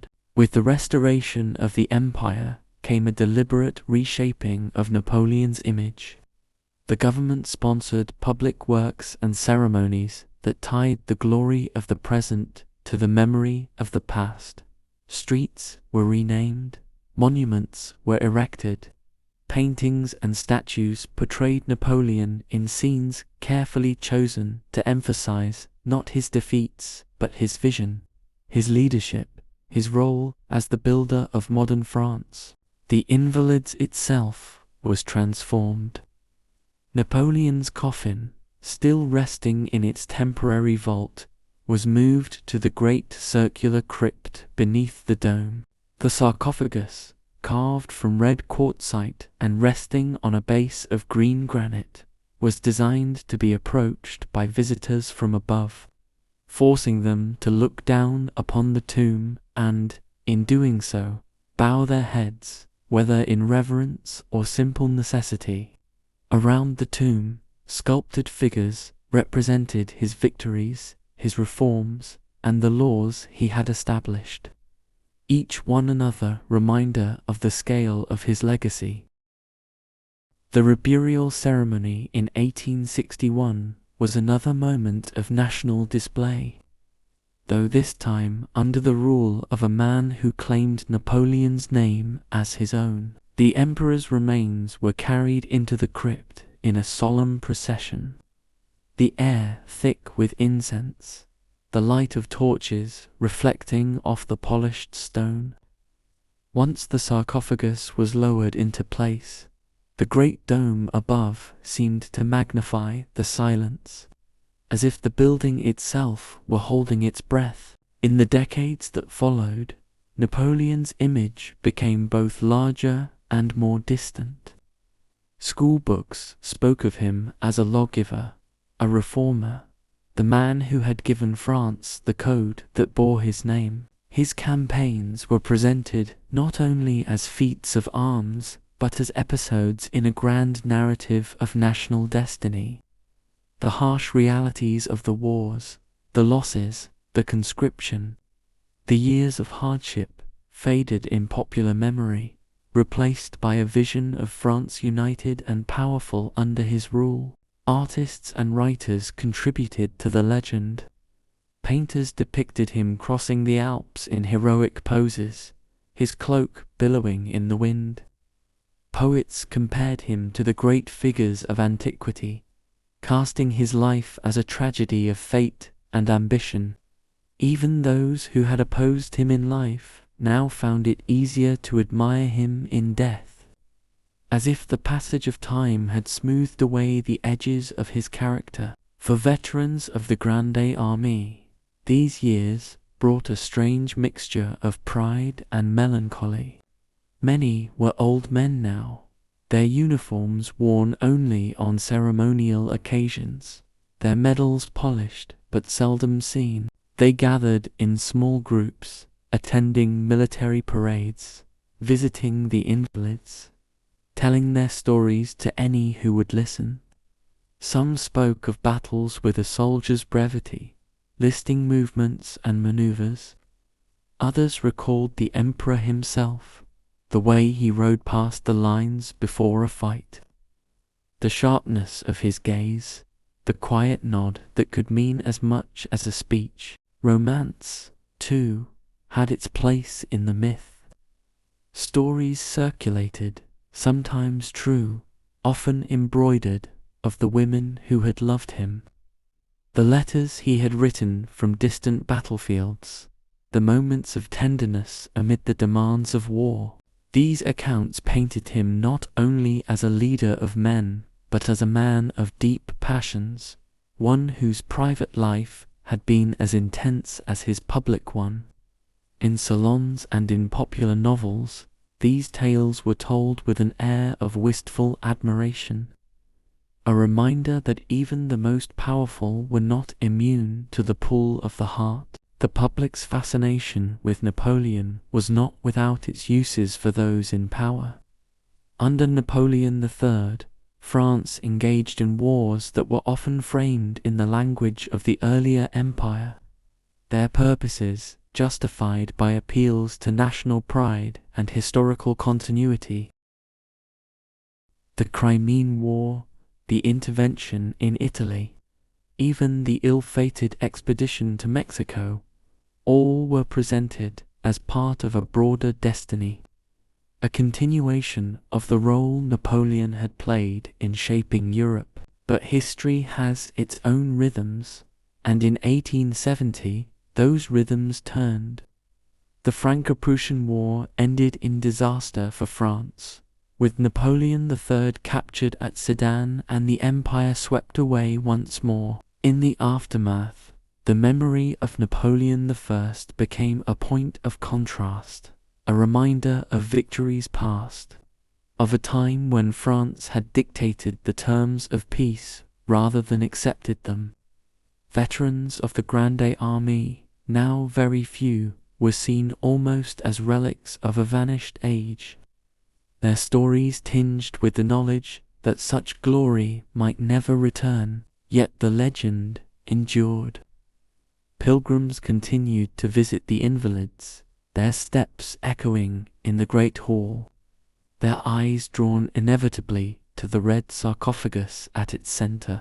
Children were brought by their parents to see where the emperor slept, to learn that France had once been led by a man whose ambition had reached across the continent. On anniversaries of great battles, flowers were laid, flags unfurled, speeches given. By the end of the 19th century, Napoleon had become more than a historical figure.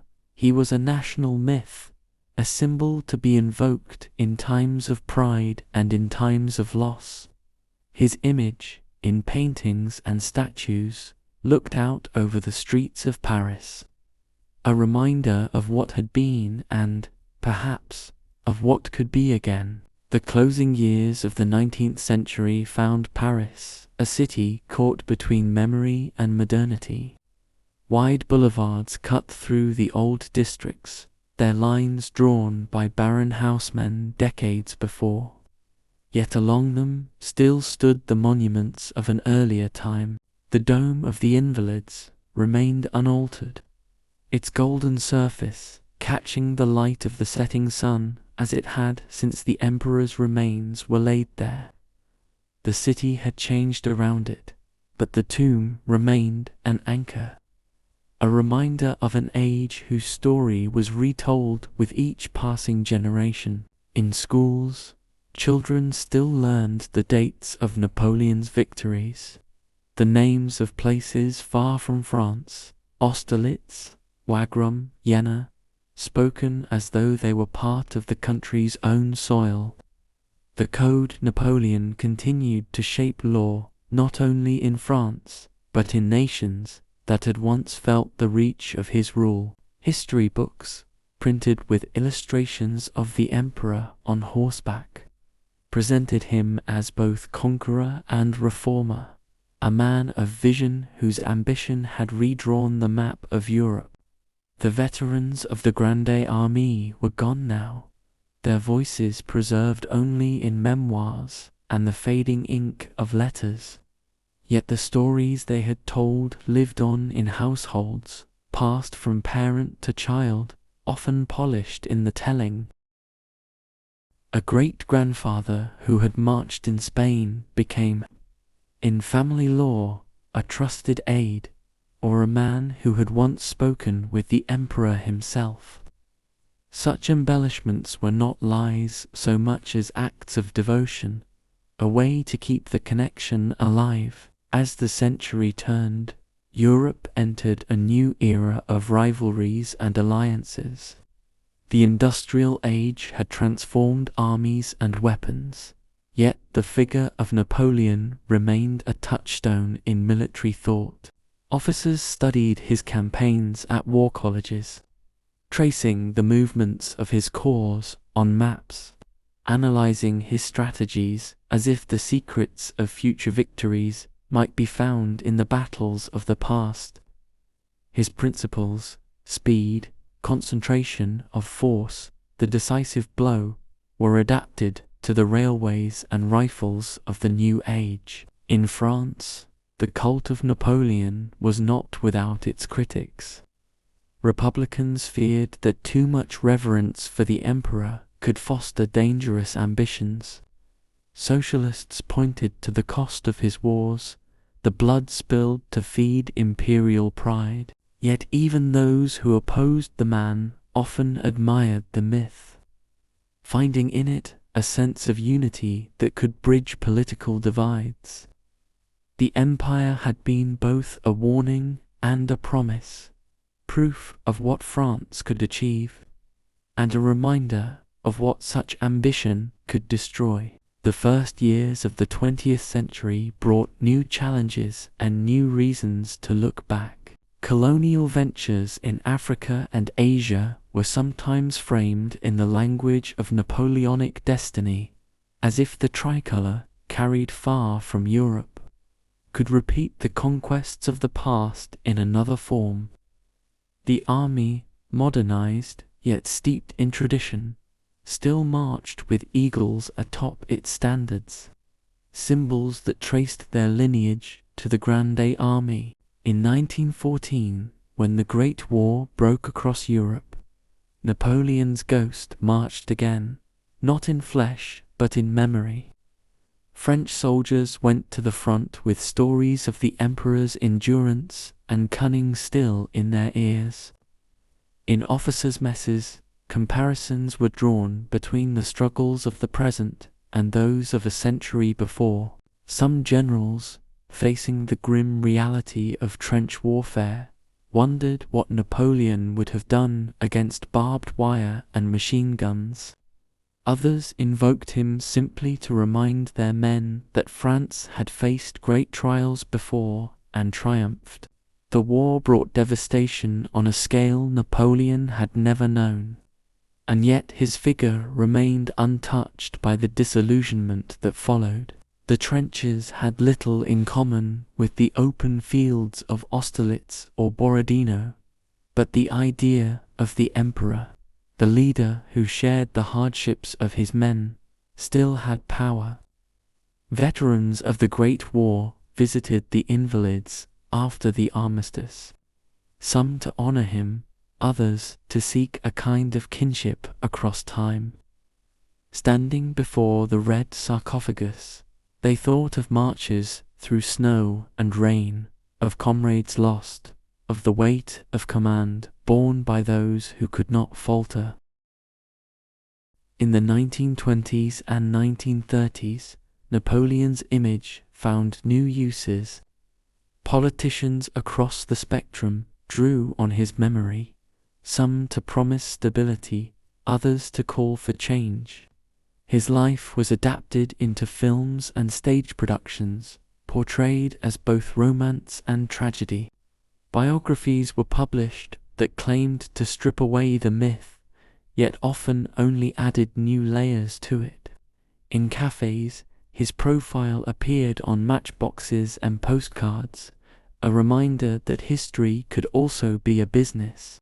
For many French families, the interwar years were a time to rebuild, but also to remember. Pilgrimages to the Invalides continued. The crypt beneath the dome was quiet, cool, the sound of footsteps amplified by the stone. Tour guides spoke in measured tones, telling visitors of the coronation, the campaigns, the exile, and the return. Some lingered to study the marble reliefs that surrounded the tomb, tracing with their eyes the carved figures that told the story of the man within. When war returned in 1939, the world Napoleon had known was gone. France fell quickly under German occupation, and Paris became a city under watch. The Nazis, too, understood the power of symbols, and they made use of Napoleon's image for their own ends. German officers visited the Invalides, some out of genuine interest, others to claim a kind of connection between their own campaigns and those of the emperor. For many Parisians, these visits were an insult, a reminder that even the nation's most sacred memories could be trespassed upon. In 1940, Adolf Hitler himself toured Paris, and among his stops was the tomb of Napoleon. Witnesses said he stood silently before the sarcophagus, his face unreadable, perhaps considering the rise and fall of empires. The moment was brief, yet it left a mark in the city's memory, the idea of one conqueror contemplating another, each having bent Europe to his will, each ultimately unable to hold it forever. The liberation of Paris in 1944 brought with it a renewal of pride, and Napoleon's tomb was once again a place of patriotic pilgrimage. Soldiers of the Free French forces visited, some leaving small tokens, a medal, a ribbon, in silent thanks or solidarity. The stories of the empire, told anew in this time of victory, became part of the larger narrative of France's resilience. In the decades that followed, Napoleon's place in history shifted again. Historians debated his legacy with fresh vigor, weighing his achievements in law, administration, and education against the immense human cost of his wars. The myth was not dismantled so much as complicated, enriched with new perspectives that made him both more human and more extraordinary. The Invalides itself became a museum, housing collections that told the broader story of France's military past. Yet, no matter how many other exhibits filled its halls, visitors came first to the crypt. The red sarcophagus, massive and unchanging, seemed to exist outside of time. Children stared upward at the dome, parents spoke in hushed voices, and tour groups from around the world listened as guides explained how a man from Corsica had risen to command an empire. By the end of the 20th century, Napoleon's image had spread far beyond France. In popular culture, he appeared in novels, films, and even cartoons, sometimes portrayed with reverence, sometimes with humor, his bicorn hat, his hand tucked into his waistcoat, his silhouette on horseback, all had become instantly recognizable symbols. Detached in some ways from the man himself, yet still linked to the idea of leadership, ambition, and the turning of history's wheel. Even in the modern age, his life continued to inspire comparisons. Leaders invoked him when speaking of bold reforms or decisive action. Critics invoked him when warning of overreach and hubris. Military academies still studied his campaigns, adapting their lessons to new technologies and battlefields, and through it all, the tomb remained. Beneath the golden dome, the emperor lay as he had since 1861. His legacy still debated, his image still powerful. The wars he had fought belonged to another century, yet their echoes could still be heard in the streets named for his victories, in the statues that marked his presence, in the laws and institutions that bore his imprint. The Napoleonic Wars had ended in defeat more than a century before, yet their story had never truly ended at all. It lived on in the way France saw itself, in the way the world remembered the nation at the height of its power, and in the enduring fascination with a man who had once held Europe in his grasp. The dawn of the 21st century found Paris still crowned by the great dome of the Invalides, its golden surface catching the morning light in much the same way it had when the emperor's remains were placed beneath it. The city's skyline had changed. Glass towers now rose in La Défense, and the streets buzzed with cars and bicycles instead of the sound of cavalry hooves. Yet the dome was unaltered, a quiet reminder that the memory of Napoleon Bonaparte had never been exiled from France. Visitors came from every continent. Some walked across the Esplanade des Invalides in silence, feeling the immensity of history pressing in around them. Others arrived with cameras ready, their voices bright with the eagerness of tourists. The soldiers who guarded the entrance no longer carried muskets and sabers, but wore modern uniforms.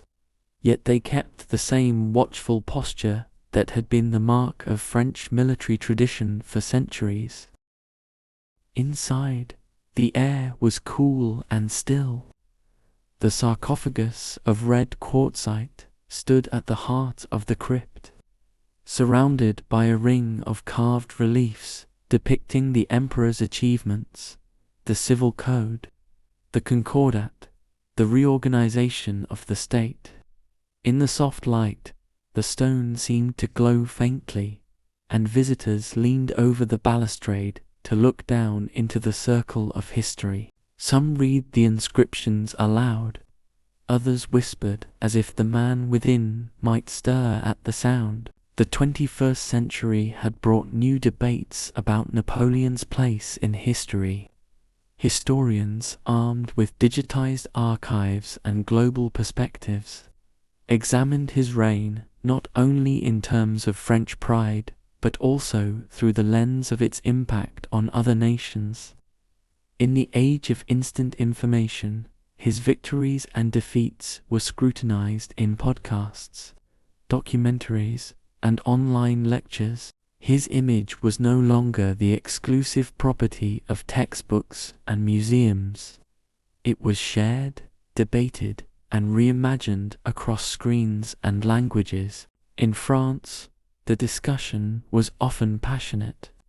To some, Napoleon remained the greatest leader the nation had ever produced, a man who had given France stability after revolution, who had modernized the state, and whose military genius had no equal. To others, he was a cautionary figure, a ruler whose ambition had led to untold suffering across Europe, a man who had sacrificed too much for the dream of an empire. Between these views stretched a spectrum of opinions, each shaped by education, politics, and personal feeling. On anniversaries of his birth or death, ceremonies were still held at the Invalids. Officers in dress uniforms laid wreaths, speeches were made, and a moment of silence was observed. At times, these events drew large crowds. At others, only a handful of faithful admirers attended, their presence more personal than ceremonial. Yet, whether the gathering was grand or humble, the air always carried the same sense of reverence, as if the weight of the centuries demanded it. Far beyond France, Napoleon's shadow reached into unexpected places. In Italy, where he had once campaigned, some towns still kept relics of his visits, a bridge he ordered repaired, a decree that bore his signature. In Egypt, his expedition was remembered less for its military outcome than for the scholars he brought, whose work had opened the world's eyes to ancient wonders. In Russia, the retreat from Moscow was studied as both a national triumph and a testament to endurance against impossible odds. In Britain, where his name had once been synonymous with danger, he became a figure of fascination. His strategies analyzed in military academies alongside those of Wellington. Popular culture continued to reinvent him. Filmmakers imagined his life with sweeping music and grand sets. Artists painted his likeness in modern styles, and writers used him as a character in novels that bent history into fiction. Even in comedy and satire, his small stature exaggerated by legend, and his fierce ambition made him a figure that audiences instantly recognized. His name became shorthand for certain traits: determination, charisma, restlessness. Yet beneath all the interpretations, the real man remained elusive. His own writings, preserved and published, gave glimpses of his mind, his sharp observations, his calculations, his flashes of sentiment, but they could not fully explain the contradiction of a leader who brought both order and upheaval, progress and destruction. That complexity was part of why he endured in memory. No single portrait could contain him. For modern France, the Napoleonic Wars were no longer a living memory, yet they still formed part of the nation's sense of self. The tricolour flag he carried into battle was the same that flew above public buildings. The legal structures he established still shaped the courts. Streets bore the names of his marshals and battles, woven into the daily lives of people who might not know their origins. Schools continued to teach his story, though the approach had changed. Instead of simple tales of glory, lessons placed him within the broader sweep of history.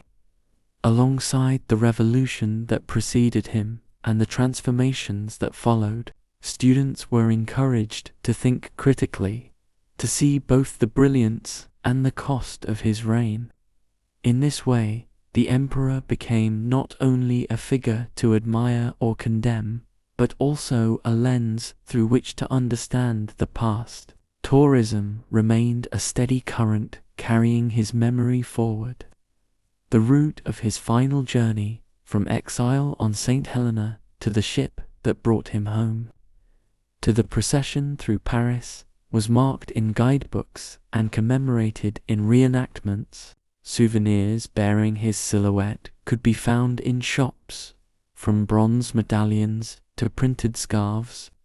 The appeal was not limited to history enthusiasts. For many, the name Napoleon simply meant France, distilled into one person. In the quiet corners of the Invalides, away from the main flow of visitors, the past seemed to press closer. Here, the polished floors and old stone walls carried a kind of hush, a reminder that the man entombed beneath the dome had once stood on battlefields where the air rang with musket fire and the ground shook beneath the charge of cavalry. Now, his battles were preserved only in memory and record, their echoes reaching forward through time. Outside, Paris moved on. The city's cafes bustled, the Seine flowed past bridges both ancient and new, and the streets were alive with the sound of languages from every corner of the world. Yet for those who paused on the esplanade and looked toward the Golden Dome, there was a sense of connection, however faint, to the age when France's fate had been shaped by a man in a grey greatcoat, standing at the heart of his army. As the years passed, the way people engaged with Napoleon continued to evolve. Digital archives made it possible to read letters in his own hand from anywhere in the world. Virtual tours of the Invalides brought the tomb into living rooms on other continents. Historians used data analysis to study his campaigns in new ways, revealing patterns invisible to earlier scholars.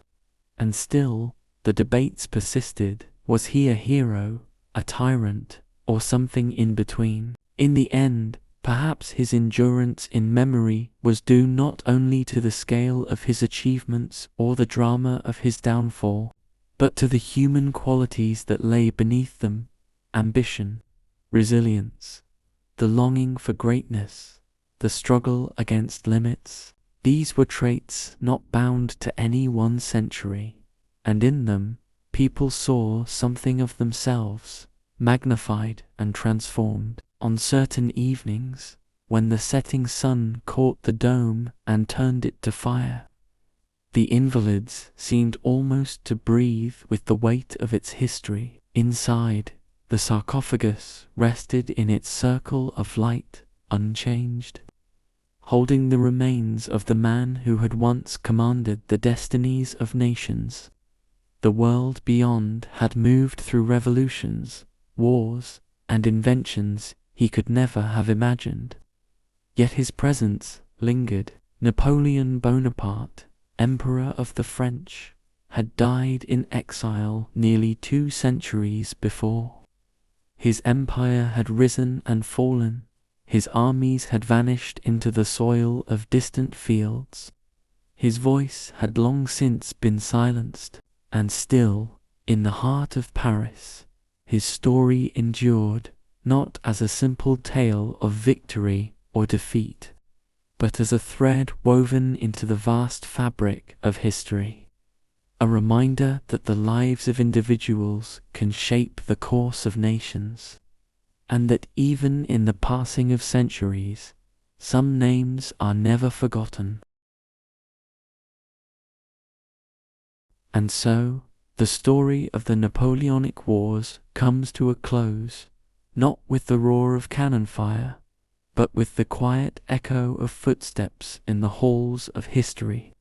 We have walked with armies across frozen rivers and burning plains, stood beneath the banners of victory and the shadows of defeat, and seen the rise and fall of an empire built on the will of one extraordinary man. Time has carried him far from us, yet his presence lingers, not just in stone monuments and history books, but in the questions we still ask about ambition, power, and the price of greatness. Perhaps that is the real legacy of Napoleon, not merely the battles he won or lost, but the reminder that history is shaped by human hands, with all their flaws and brilliance.